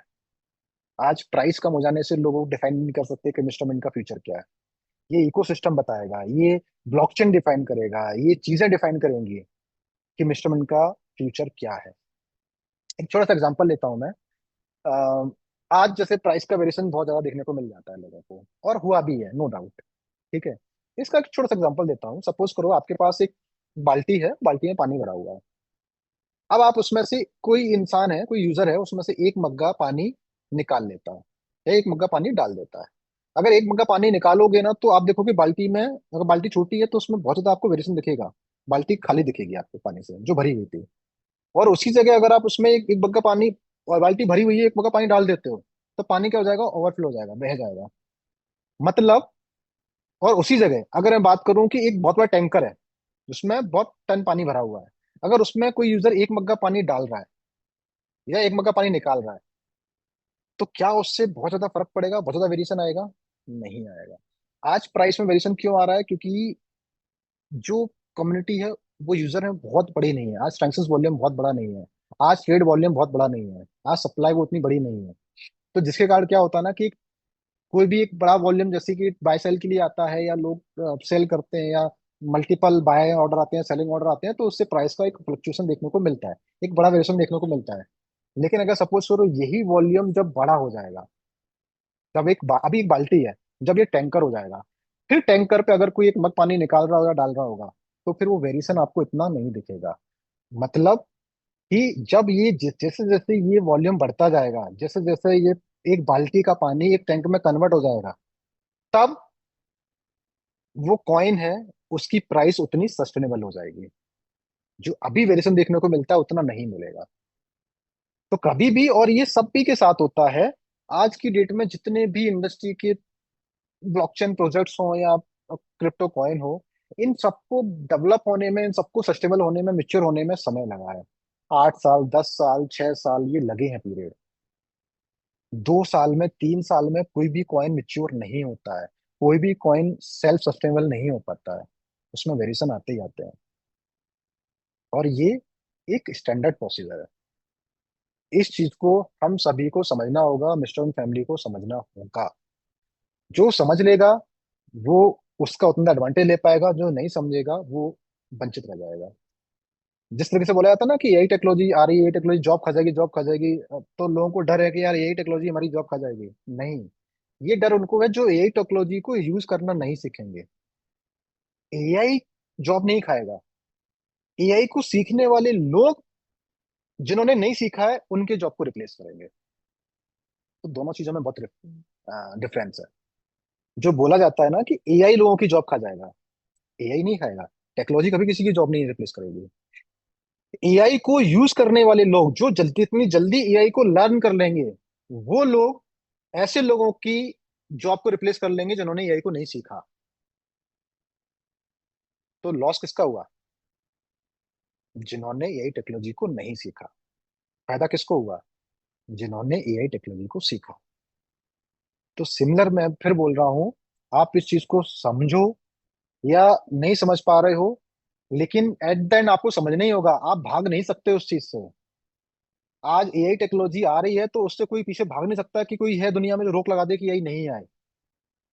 बहुत सारे लोग एआई टेक्नोलॉजी को नेगेटिव बातें करते हैं कि यही के आने से ये डिसएडवांटेज होंगे, ये ड्रॉबैक्स होंगे, ये हो जाएगा, वो हो जाएगा। कितनी भी बातें कर लो, बट एआई टेक्नोलॉजी काम बढ़ती जा रही है, उसका यूज केस बढ़ते जा रहे हैं, और एआई टेक्नोलॉजी आने वाले लोगों की डेली डेली यूज केस में, बिजनेस लेवल पे, गवर्नमेंट लेवल पे उसके यूज केस बढ़ते जा रहे हैं। स्कूलों में आजकल एआई को पढ़ाना स्टार्ट कर दिया गया है। तो आप किसी भी चीज से भाग नहीं सकते हो। आपको अगर उसका फायदा उठाना है, अगर आपको उसके ड्रॉबैक से बचना है, तो आपको उसको लर्न करना पड़ेगा। तो मिस्टरमेंट ब्लॉकचेन, जो मिस्टरमेंट कॉइन है या जो भी है, आज आप जो भी टोकन बोलते हो, जो भी बोलते हो, आप इसको लेके जो भी धारणाएं बना रहे हो, जो भी विचार आपके मन में आते भी हैं, तो मैं फिर बोलूंगा ये सिर्फ इसीलिए आते हैं क्योंकि आप पूरी जानकारी नहीं है, आप उसको लर्न नहीं कर रहे हो। आप लर्न करोगे तो ये मैं 100% विश्वास दिलाता हूँ। आप बोलो ना कि जो एआई सीखेंगे वो एआई रिप्लेस करेंगे जिनको नहीं आता है। तो जो ब्लॉकचेन सीखेगा, जो इंस्ट्रूमेंट को सीखेगा, वो ज्यादा एडवांटेज लेगा इंस्टेड ऑफ जो भागेगा। ये तय बात है। ये आज आप लिख लो, नोट कर लो। तो हम सबका फायदा उसी में है कि चीजों को सीख के जितना जल्दी हम एज ए यूनिटी काम करेंगे, उतना ज्यादा फास्ट ग्रो होगा। कहते हैं ना, टीम पावर बहुत बड़ी पावर होती है, यूनिटी में बहुत बड़ी दम होती है। कोई एक इंसान अकेले उस काम को करने जाएगा तो हो सकता है उसको ज्यादा समय लगे, लेकिन अगर लोग मिलकर उसको उसी काम को करते हैं तो वो कम समय में हो जाता है। बट इसका मतलब ये नहीं कि 10 लोग अगर एक लोग का साथ नहीं देंगे तो एक लोग वो काम को अचीव नहीं कर पाएगा, करेगा वो तो भी। बट जो समय लगने वाला है, वो समय का जो डिफरेंस है ना, वो वेरी हो जाएगा। तो जितने ज्यादा लोग जो आज मिस्टर एंड फैमिली के पार्ट है, मिस्टर एंड फैमिली में जुड़े हुए हैं सालों से, या अभी नए जुड़े हुए हैं, या कुछ समय पहले जुड़े हुए हैं, आप जितना ज्यादा मिस्टरमेंट को समझोगे, उसमें इन्वॉल्व होगे, उसमें अपना योगदान दोगे, उतना जल्दी हम चीजों को ओवरकम कर पाएंगे। यही प्राइस को उतना ज्यादा सस्टेनेबल बना पाएंगे, इसको ग्रो भी करवा पाएंगे, सब कुछ होगा। होगा तो सही, ये तो कंफर्म है। कितनी जल्दी होगा ये हम सब पे डिपेंड करता है कि हम सब बराबर एफर्ट लगाते हैं या हम सब अलग अलग होके काम करते हैं। तो ये एक बहुत, सबको एक सोचने की जरूरत है कि कैसे करना है। अलग अलग होके काम करना है या एज अ टीम काम करना है। एज अ टीम काम करोगे तो यकीन मानो बहुत जल्दी मिस्टरमिंट कॉइन ग्रो भी करेगा, और इतना सस्टेनेबल भी बनेगा कि आप लोग जो देख रहे हो ना कि मिस्टरमिंट कॉइन को आज जो भी आज प्राइसिंग को देख रहे हो, प्राइसिंग तो मेरे लिए, मैं बताऊँ ना, मेरे लिए मैटर ही नहीं करती है। आप क्रिप्टो इंडस्ट्री में, ब्लॉकचेन इंडस्ट्री में प्राइस डजंट मैटर। मैटर करता है उसका इकोसिस्टम, उसकी यूटिलिटी, उसके यूज केसेस, उसकी कम्युनिटी, वो डिफाइन करेंगे। और जिस तरीके से मिस्टरमेंट को काम किया जा रहा है, जिस तरीके से मिस्टरमेंट के रोड मैप लाए जा रहे हैं, इस तरीके की चीजें की जा रही हैं, यकीन मानो कि आने वाले समय में मिस्टरमेंट की कॉइन की प्राइस ऑटोमेटिकली, वो बाय प्रोडक्ट है, उसको बढ़ना ही बढ़ना है, उसको कोई रोक ही नहीं सकता है। शर्त ये है, पॉइंट ये है कि आज हम हमारे इकोसिस्टम को कितना स्ट्रांग बनाते हैं, हम एज ए कम्युनिटी कितना पावरफुल बनते हैं।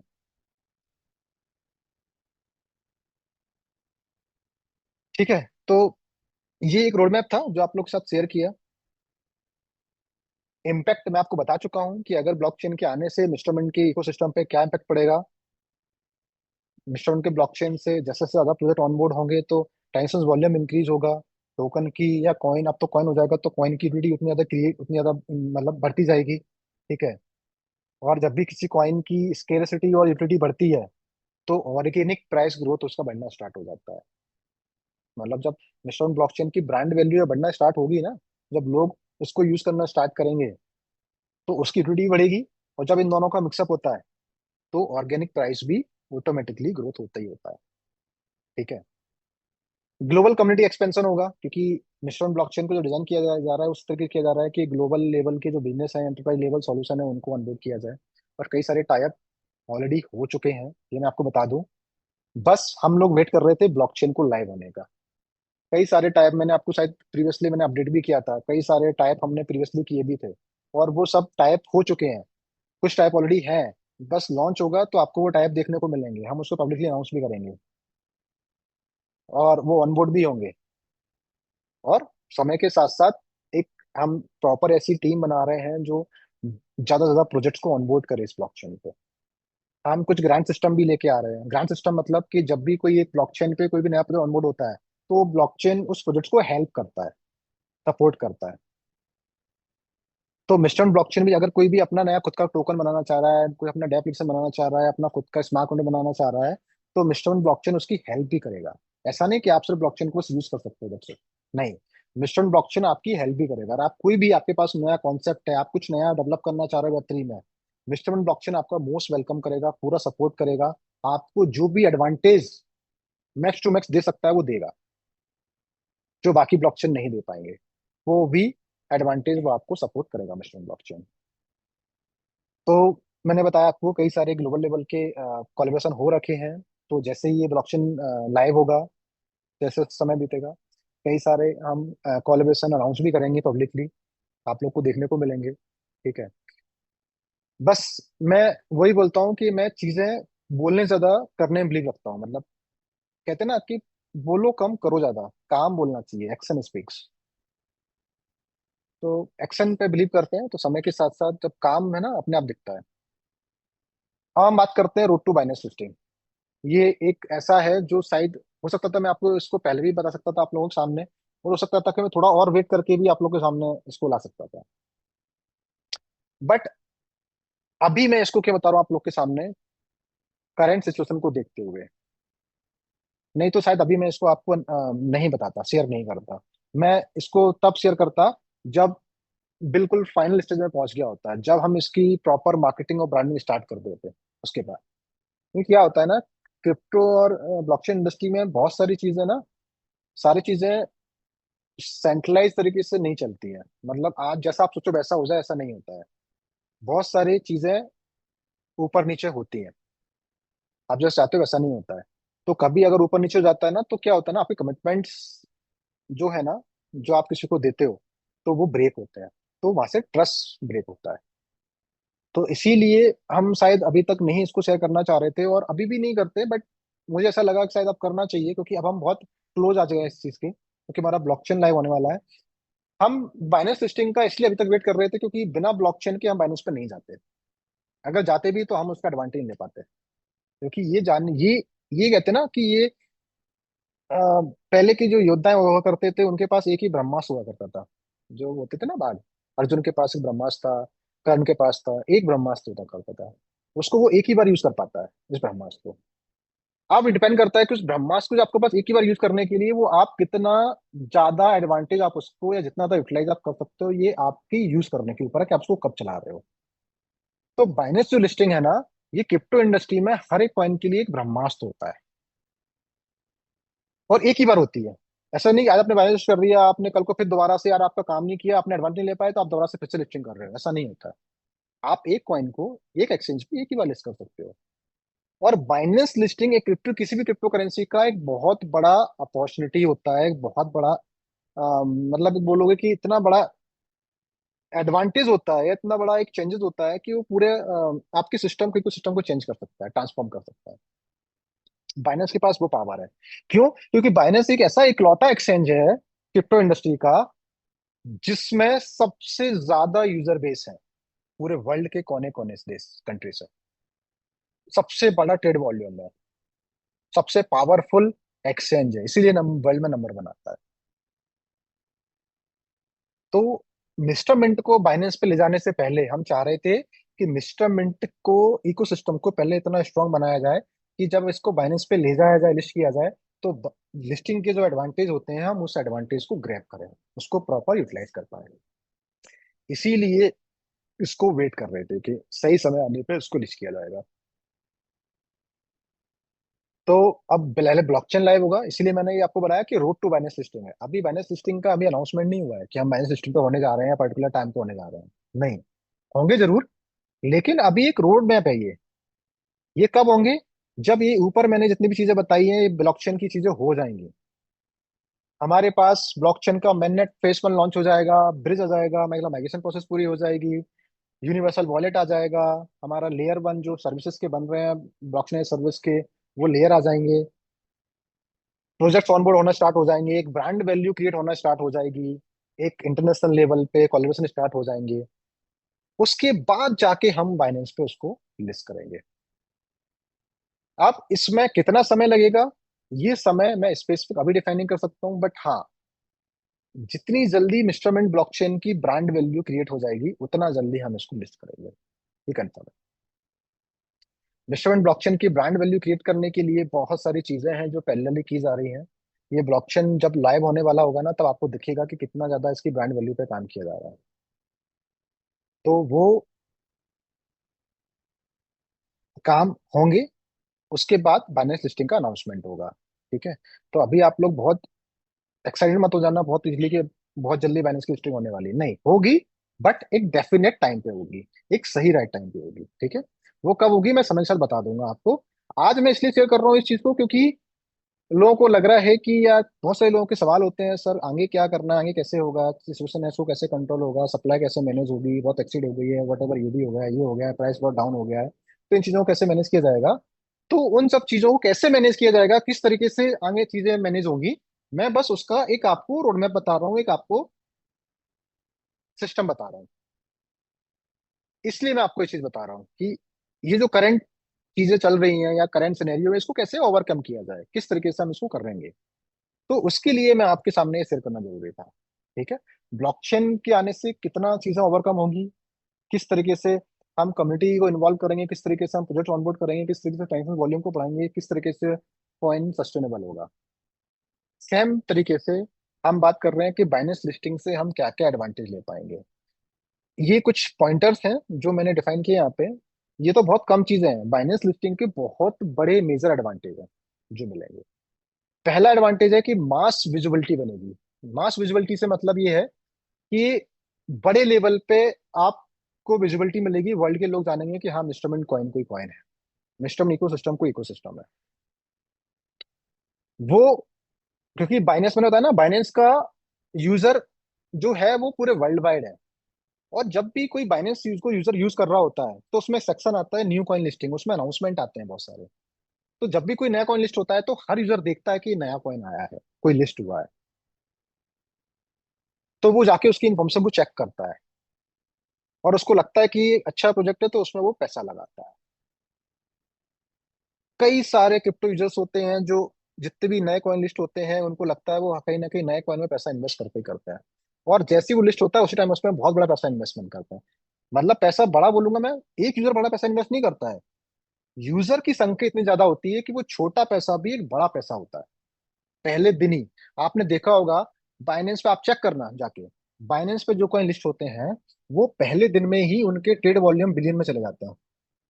कुछ के मिलियन में जाते हैं, कुछ के बिलियन में भी चले जाते हैं। क्यों होता है ऐसा? वो इसलिए होता है क्योंकि बाइनेंस पे जो यूजर बेस है वो इतना बड़ा है कि अगर एक यूजर छोटा अमाउंट भी अगर उसमें इन्वेस्ट करता है भी सबको पता है कि बाइनेंस पे जो कॉइन लिस्ट होता है तो वो ग्रो करते ही करता है, ठीक है, एक पीरियड के लिए। और जब भी कॉइन ग्रो करता है सबको पता है कि आज मैं $100 भी इन्वेस्टमेंट करूंगा तो ये मेरा 300 400 500 $200 हो जाएगा। तो हर कोई उसमें पैसा डालता है और उससे बड़ा पैसा बनाता भी है। मैं बड़ा पैसा का मतलब ये नहीं बोलूंगा कि 1000 गुना पैसा बनाता है। बड़ा पैसा का मतलब ये है कि आप प्रॉफिट निकालते हो, ठीक है। क्रिप्टो इंडस्ट्री में एक सबसे बड़ा प्रॉब्लम चैलेंज क्या है ना, कि हर कोई क्रिप्टो इंडस्ट्री में पैसा सोचता है कि मैं रातों रात पैसा बना लूं, बहुत जल्दी पैसा बन जाए मेरा, 1 महीने में, 2 महीने में, 3 महीने में पैसा डबल हो जाए। नहीं, ये गलत फहमी है। क्रिप्टो इंडस्ट्री में पैसा बिल्कुल बड़ा बनता है, लेकिन उसके लिए वेट करना पड़ता है, पेशेंस रखना पड़ता है। आपने जिस प्रोजेक्ट्स में पैसा लगाया है, आपने जिस कॉइन में इन्वेस्टमेंट किया है, आपको उसमें वेट करना पड़ता है। आपने आज कोई कॉइन लिया है, कोई कॉइन नया लिस्ट हुआ, आपको आपने उसमें पैसा लगाया है, आप 2-3 साल वेट करो उसमें, तब जाके आपको वो 10x 20x 100x ग्रोथ मिलती है। और लोगों ने ग्रोथ ली है। आज ही मैं किसी का शायद अभी कुछ टाइम पहले किसी का मैं एक पॉडकास्ट देख रहा था। आई बिलीव कोई एक पर्सन था जो क्रिप्टो इंडस्ट्री में बहुत पहले से था। उसने अपना एक पोर्टफोलियो शेयर कर रहा था कि यार मैंने सालों पहले, मतलब 10 साल पहले कुछ कॉइन में मैंने पैसा ऐसे $100 $200 इन्वेस्टमेंट कर दिया था। आज 10 साल के अंदर वो, मतलब उनका 100x to 100x का ग्रोथ हो गया। लेकिन वो समय लगा। उसने वो पैसा इन्वेस्ट करके भूल गया। वो ये उसने पैनिक नहीं किया कि मैंने $100 लगाया तो यार अब कल को 1-2 महीने 3 महीने बाद मेरा प्राइस इसका $50 रह गया, $60 रह गया, $10 रह गया। नहीं, उसने छोड़ दिया उसको। क्रिप्टो करेंसी में वही पैसा इन्वेस्टमेंट करो जिसको आप लॉन्ग टर्म होल्ड कर सकते हो, उतना ही पैसा इन्वेस्टमेंट करो। और वेट करने की आपके पास कैपेसिटी होनी चाहिए, तभी आप क्रिप्टो करेंसी में एक अच्छा रिटर्न या एक अच्छा बेनिफिट आप ले सकते हो। शॉर्ट टर्म में कभी मत जाओ किसी भी क्रिप्टो इंडस्ट्री में। 1 साल 2 साल 3 साल पेशेंस रखो, तब आपको उस पर्टिकुलर कॉइन में, प्रोजेक्ट में आपको ग्रोथ डेफिनेटली मिलेगी, ठीक है। तो मेरा पॉइंट यहाँ पे ये था कि जब बाइनेंस पे लिस्टिंग होती है तो बाइनेंस पे इतना बड़ा यूजर बेस होता है कि अगर वो $100 $200 भी अगर इन्वेस्टमेंट करता है तो वो बिलियन में चला जाता है। इसीलिए दिखता है वो $1 बिलियन में। तो अभी हम जो बात कर रहे हैं ना, ये सप्लाई कैसे मैनेज होगी, मार्केट में इतना सप्लाई चला गया है, तो मैं सिंपल आंसर करूंगा ना कि एक दिन का सप्लाई भी नहीं है बाइनेंस लिस्टिंग का, एक दिन का भी। इससे ज्यादा सप्लाई तो डिमांड का वहां पे आ जाएगा। तो ये चैलेंज चैलेंज है ही नहीं। मैं फिर बोल रहा हूँ, क्रिप्टो करेंसी की प्राइस को नीचे जाना चैलेंज चैलेंज है ही नहीं है अभी भी। चैलेंज ये है कि वो प्रोजेक्ट कितने समय तक सस्टेन करता है, कितने समय तक सरवाइव करता है, कितने समय तक उसको सस्टेन करने के लिए, उसको ग्रो करने के लिए, उसको बेस को स्ट्रॉन्ग करने के लिए क्या क्या डेवलप कर रहा है, क्या क्या चीजें बना रहा है, क्या चीजें बिल्ड कर रहा है, क्या मार्केट में नया लेके आ रहा है, किस तरीके से कम्युनिटी को एंगेज कर रहा है, किस तरीके से ट्रांजेक्शन वॉल्यूम को इंक्रीज कर रहा है। वो चीजें डिफाइन करती हैं उस प्रोजेक्ट्स की ग्रोथ का डेफिनेशन। तो मैंने बोला ना, मास विजिबिलिटी, जब भी बाइनेंस पे कोई कॉइन लिस्ट होता है तो इससे मास विजिबिलिटी मिलती है। और मास विजिबिलिटी के लिए मतलब इंस्टीट्यूशन लेवल पे और रिटेल दोनों लेवल पे लोगों को पता चलता है। इंस्टीट्यूशन लेवल पे जैसे बात करता हूँ, जैसे बिग रॉक कंपनी हो गई जो बड़ा पैसा इन्वेस्टमेंट करती है बिटकॉइन वगैरह क्रिप्टो वगैरह में, तो मैं, जरूरी नहीं कि बिग रॉक ही हो, बट मैं एक एग्जांपल दे रहा हूँ, ये इंस्टीट्यूशन लेवल के नाम हो गए, ठीक है। माइक्रो स्ट्रेटेजी हो गई, ये सब हो गए, ये सब इंस्टीट्यूशन आते हैं। ऐसे ही कई सारे इंस्टीट्यूशन है जो कहने के आज क्रिप्टो इंडस्ट्री में पैसा लगाते हैं, नए नए कॉइन में इन्वेस्टमेंट करते हैं। तो इंस्टीट्यूशन लेवल के हो गए, लोग हो गए, रिटेलर हो गए, मतलब यूजर हो गए, आम यूजर हो गए, ट्रेडर्स हो गए, ठीक है। ये लोगों की सामने विजिबिलिटी आती है, ठीक है। और ये आती कैसे है, ये एक तो लिस्टिंग जो बाइनेंस को एक्सेस कर रहे हैं, यूजर यूज कर रहे हैं, वो लोग कहीं ना कहीं देखते हैं। प्लस जब लिस्टिंग से पहले ना एक मार्केट हाइप क्रिएट की जाती है, मतलब एक कैंपेन चलाया जाता है, ब्रांडिंग की जाती है, प्रोमो किया जाता है, ईएमएस के माध्यम से, ट्रेडिंग कॉम्पिटिशन्स के माध्यम से, पीआर के माध्यम से, सोशल मीडिया इन्फ्लुएंसर के माध्यम से, क्यूएल्स के माध्यम से। ये कई सारे ब्रांडिंग के तरीके होते हैं, प्रमोशन के तरीके होते हैं कि हर कोई बात कर रहा है कि भाई मिस्टर मिंट कॉइन इस टाइम पे बाइनेंस पे लिस्ट होने वाला है। अब कुछ इन्फ्लुएंसर्स बात कर रहे हैं, कुछ क्यूएल्स बात कर रहे हैं, जो लोग सिग्नल देते हैं ट्रेडिंग के लिए वो बात कर रहे हैं। वैसे देखो कि आपने बहुत सारे यूट्यूबर्स हैं जो सिग्नल देते हैं, पुष्पेंद्र सिंह ऐसे हो गए, और भी कई सारे लोग हैं क्रिप्टोमन वगैरह जो सिग्नल्स देते हैं, बेसिकली सिग्नल देते हैं कि आप ये लॉन्ग कर लो, शॉर्ट कर लो। एक और चीज, जब बाइनेंस में लिस्टिंग करेंगे तो सिर्फ स्पॉट में नहीं करेंगे, फ्यूचर के साथ में करेंगे। जैसे आज आप दूसरे कॉइन में फ्यूचर में ट्रेड कर पाते हो ना, लॉन्ग शॉर्ट में, 10x में, 20x में। वैसे तो अवॉइड करना चाहिए इतना ज्यादा 10x 20x हमेशा। अगर आपको हाईली रिस्क नहीं जाना है तो आप हमेशा एक छोटे रिस्क के साथ ही हमेशा आपको ट्रेड करना चाहिए। बट मैं बात कर रहा हूँ कि जब इंस्ट्रूमेंट का जब लिस्ट होगा बाइनेंस पे, तो वो स्पोर्ट के साथ साथ फ्यूचर के साथ भी लिस्ट होगा। फ्यूचर ट्रेडिंग भी कर पाओगे आप लोग उसमें। तो फ्यूचर ट्रेडिंग में एक बहुत बड़ा वॉल्यूम आता है। जैसे आपने देखा होगा, अगर किसी ने फॉर एग्जाम्पल कोई सिग्नल किसी ने दिया, किसी को 1 लाख सब्सक्राइबर है टेलीग्राम पे, किसी के, ये किसी भी यूट्यूबर के, किसी भी क्वेल्स के, जो सिग्नल देता है उसके 1 लाख सब्सक्राइबर है, उसने कोई ट्रेड दिया, तो 1 लाख में से मान के चलो 10 लाख तो 10,000 तो उसके उस ट्रेड को एक्सिक्यूट करते ही करते हैं। राइट। तो जैसे ही अगर इंस्ट्रूमेंट लॉन्च होगा तो इसका भी प्रमोशन किया जाएगा, तो इसको भी अगर कोई और करेंगे, बिल्कुल करेंगे। कई सारे इन्फ्लुएंसर लोग ऑलरेडी इंस्ट्रूमेंट के साथ में जुड़े हुए हैं। बट वही है कि मैं कहता हूँ ना, हर चीज का यूटिलाइजेशन कब करना है वो सही समय पे डिपेंड करता है।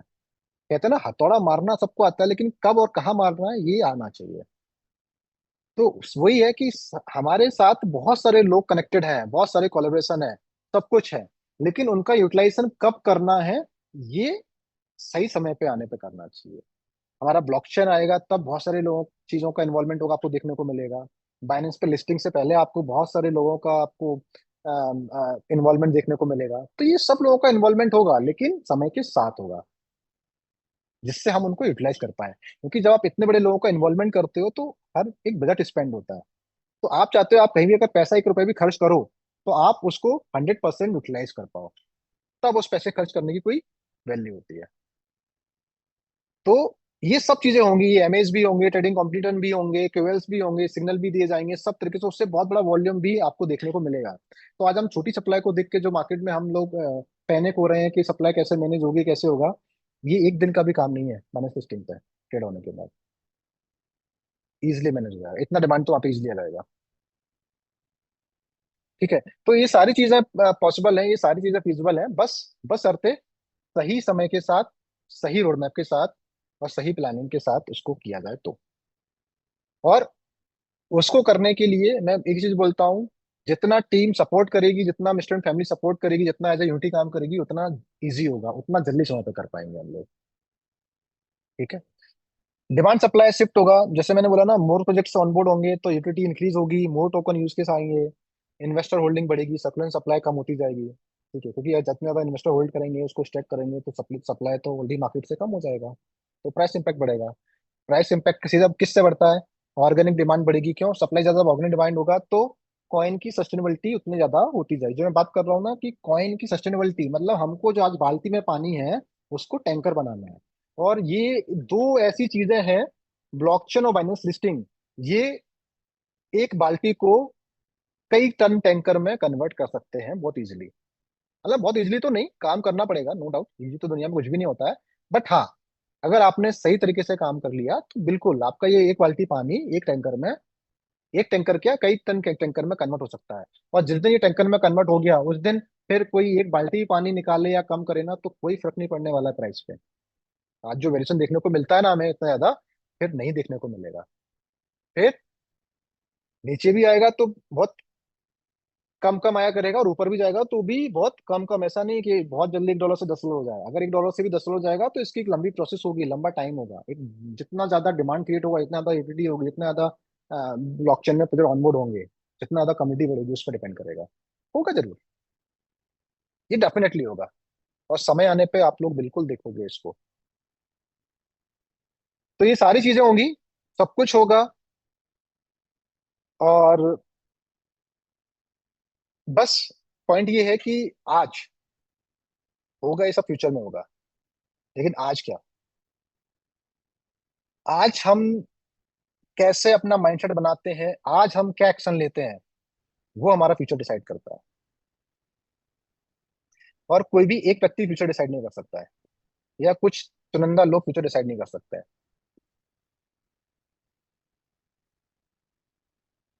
एक टीम डिसाइड करती है, एक कम्युनिटी डिसाइड करती है उसका फ्यूचर क्या होगा। और मैं प्राउड फील करता हूँ, मुझे गर्व है ऐसे प्रोजेक्ट में जुड़ते हुए, कि जिसके पास एक ऐसी फैमिली है, एक ऐसी टीम है जो इस सब सिचुएशन के बावजूद भी आज मिस्टर मिंट पे उसी भरोसा उसी डेडिकेशन के साथ काम कर रही है। तो मैं लकी हूँ, प्राउड फील करता हूँ कि मैं ऐसे सिस्टम का पार्ट हूँ, ऐसी फैमिली का पार्ट हूँ जहाँ पे लोग चीजों को समझते हैं, सुनते हैं, नॉलेज लेते हैं। आज मैं शायद कुछ एक, अभी कब हुआ था, अनिल अनिल ध्रुव जी का एक वो चल रहा था, जूम था शायद, उसमें कुछ बोल रहे थे बातें, वो मैं सुन रहा था उनको। अच्छा लग रहा था सुन के, काफी चीजें उनके जीवन में कैसे चेंजेस हुए हैं, उन्होंने चीजों को कैसे लर्न किए हैं। वो दुबई जाते हैं, कैसे टेक्नोलॉजी को अपग्रेड करते हैं, कैसे लर्निंग करते हैं। Basically point learning. ये टेक्नोलॉजी इंडस्ट्री ऐसी है कि यहाँ पे आप चीजों को जितना ज्यादा लर्न करेंगे उतना ज्यादा अंडरस्टैंड कर पाएंगे। अनिल ध्रुव के बात करने से मुझे एक चीज समझ में आ रही थी, वो सिंपली बोल रहा था कि भाई आप लोग क्यों पैनिक हो रहे हो, क्यों परेशान हो रहे हो, ये कुछ भी नहीं है। क्या इस मीटिंग में अनिल ध्रुव है क्या? कोई मुझे बताएगा अनिल ध्रुव? मैं एक बार अनिल ध्रुव के को इंट्रोड्यूस करना चाहूंगा यहाँ पे। राइस जी, क्या पॉसिबिलिटी है ये अनिल ध्रुव को एक बार एक लाया मिनट से जाए? चेक करता हूँ सर को। बात करो एक बार। ठीक है अनिल ध्रुव, जैसे एक एग्जांपल दे रहा हूँ, वैसे बहुत सारे लोग हैं हमारी कम्युनिटी में जो आज भी, राजेश सर हैं, आशीष सर हैं, बहुत ऐसे बहुत सारे लोग हैं जो आज भी उसी शिद्दत से, उसी डेडिकेशन से, उसी ट्रस्ट के साथ में काम कर रहे हैं, और आज अपना फ्यूचर सिक्योर कर रहे हैं, लोगों की जिंदगी बदल रही है, सब कुछ अच्छा हो रहा है। बट हम थोड़ा सा नॉलेज के चक्कर में या थोड़ा सा जानकारी अभाव के चक्कर में हम अपने आप को थोड़ा सा नेगेटिव कर लेते हैं, पैनिक हो जाते हैं। Patience is the key to success, कहते हैं ना। भविष्य प्रीवियसली जितनी भी जो कहावतें बनाई गई हैं, जितनी भी ज्यादा जो लोगों ने लाइनें लिखी, स्टेटमेंट दी है, तो वो स्टेटमेंट सिर्फ लिखने के लिए नहीं होते हैं, उस स्टेटमेंट के पीछे उनकी कई सारे एक्सपीरियंस होता है, रिसर्च होता है, तब जाके वो एक स्टेटमेंट को लिखा जाता है, बनाया जाता है। तो अगर कोई स्टेटमेंट लिखा गया मतलब सच्चाई होती है उसमें। कहते हैं ना, पेशेंस इज द की ऑफ द सक्सेस। तो अगर आपको क्रिप्टो इंडस्ट्री में सक्सेस होना है तो आपको पेशेंस रखना पड़ेगा। आप जल्दबाजी नहीं कर सकते, आप रातों रात या आप महीनों में पैसे सर जी, को। Good evening sir. Good evening Anil ji, कैसे हैं आप? बढ़िया सर, मस्त हूँ सर। बढ़िया बढ़िया, अच्छा लगा सुन के आपको। आपका मैं जी एक सर। जूम वेबिनार दिख रहा था शायद आज ही कल में, आप दे रहे थे। आप कुछ हाँ जी सर। दुबई को लेके कुछ बातें कर रहे थे, आप देख रहे थे दुबई में क्रिप्टो के जी अडॉप्शन को लेके बातें कर रहे थे कि आजकल डेली यूजेस में भी जी। जो चीजें हो रही हैं। आप टोकन 2049 में भी थे, राइट? जी सर, करेक्ट सर। हाँ, अच्छा लगा था मिलसे आपसे। तो जी वही मैं धन्यवाद बता सर। रहा था आपके बारे में, शायद जी आप सुन भी रहे जी होंगे कि किस जी तरीके से मतलब अगर कोई क्रिप्टो करेंसी को लेके अगर नॉलेज रखता है, अंडरस्टैंडिंग रखता है, जी। तो वो समझ सकता है कि क्रिप्टो करेंसी का फ्यूचर क्या है, इंस्ट्रूमेंट का फ्यूचर क्या है। उनको करेक्ट है पैनिक सर। होना चाहिए, नहीं होना चाहिए। जी। ठीक है, तो सही है अगर आप सर। कुछ बोलना चाहो तो बिल्कुल, आपने जो वर्ड वर्ड किए थे अगर रिपीट करना चाहो आप, तो आप बिल्कुल, आज सब लोग जी यहाँ पे सामने हैं, बहुत सारे लोग हैं, आप शेयर करना जी चाहते हैं शेयर कर सकते हैं, जी बट कुछ शब्दों में, टाइम समय ज्यादा जी नहीं है, जी कुछ जी शब्दों जी में आप सर, जी रखिए सर। अपनी बात को। मैं अपनी यही बोलना चाहूंगा सर बाकी सभी लोगों को कि आज हम जब आए हुए थे इस सिस्टम में, तो क्या लेकर के आए थे या कितना पैसा हमने इन्वेस्टमेंट किया था।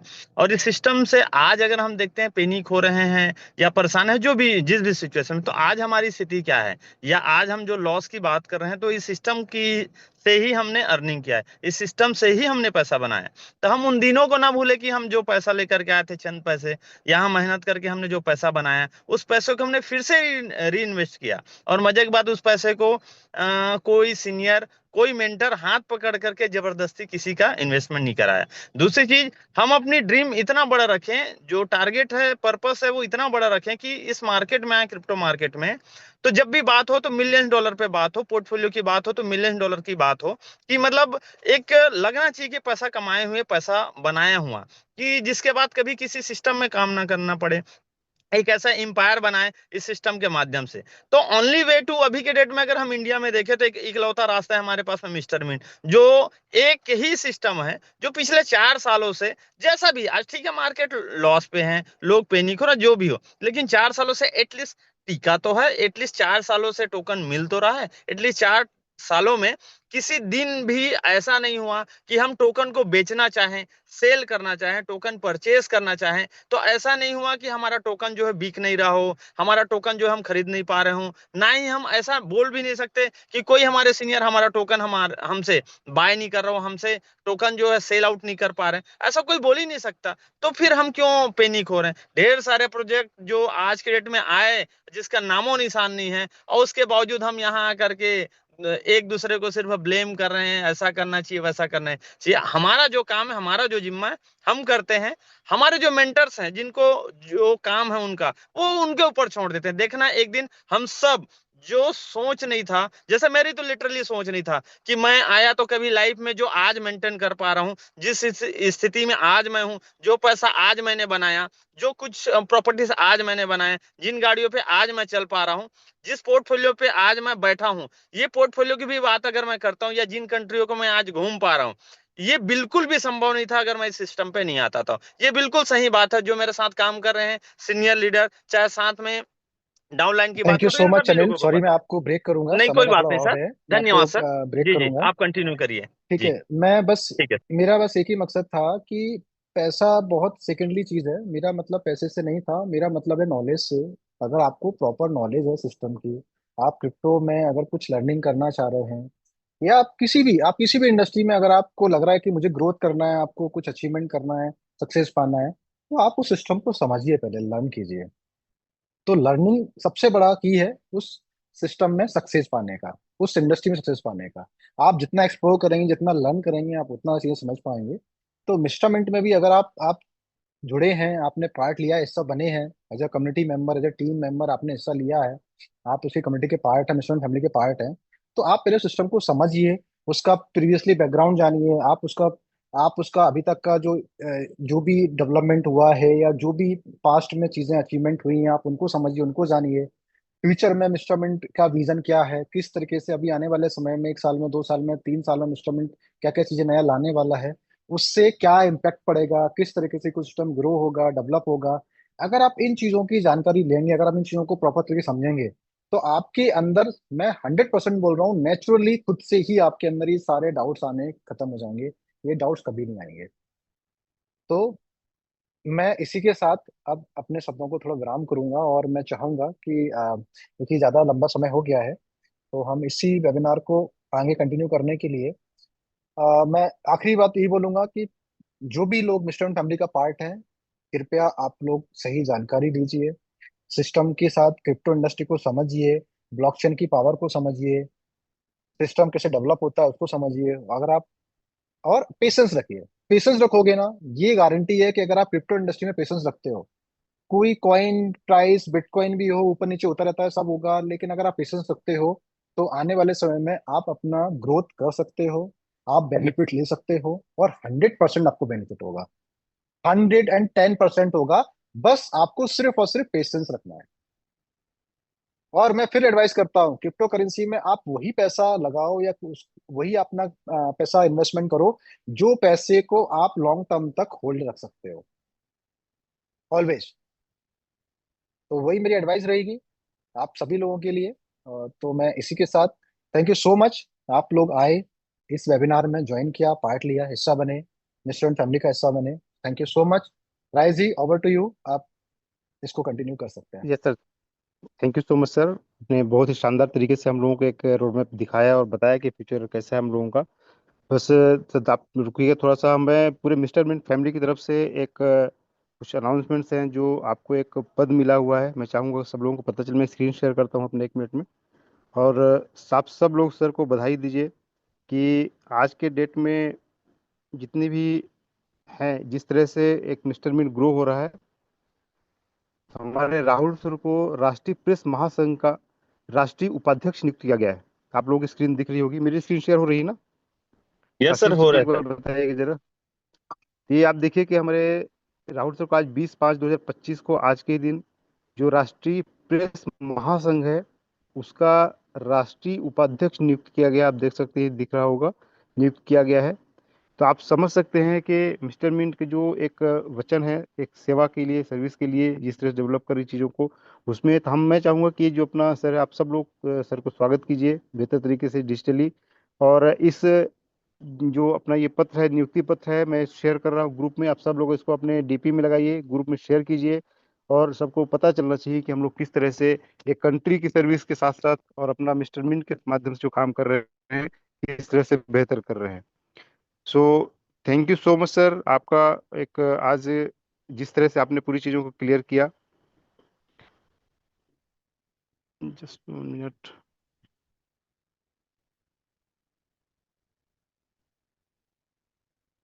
मैं स्क्रीन शेयर कर रहा हूँ। Okay, so thank you so much sir. And सभी मिस्टर फैमिली की तरफ से आपको बहुत सारी शुभकामनाएं एक नई पारी के लिए भी।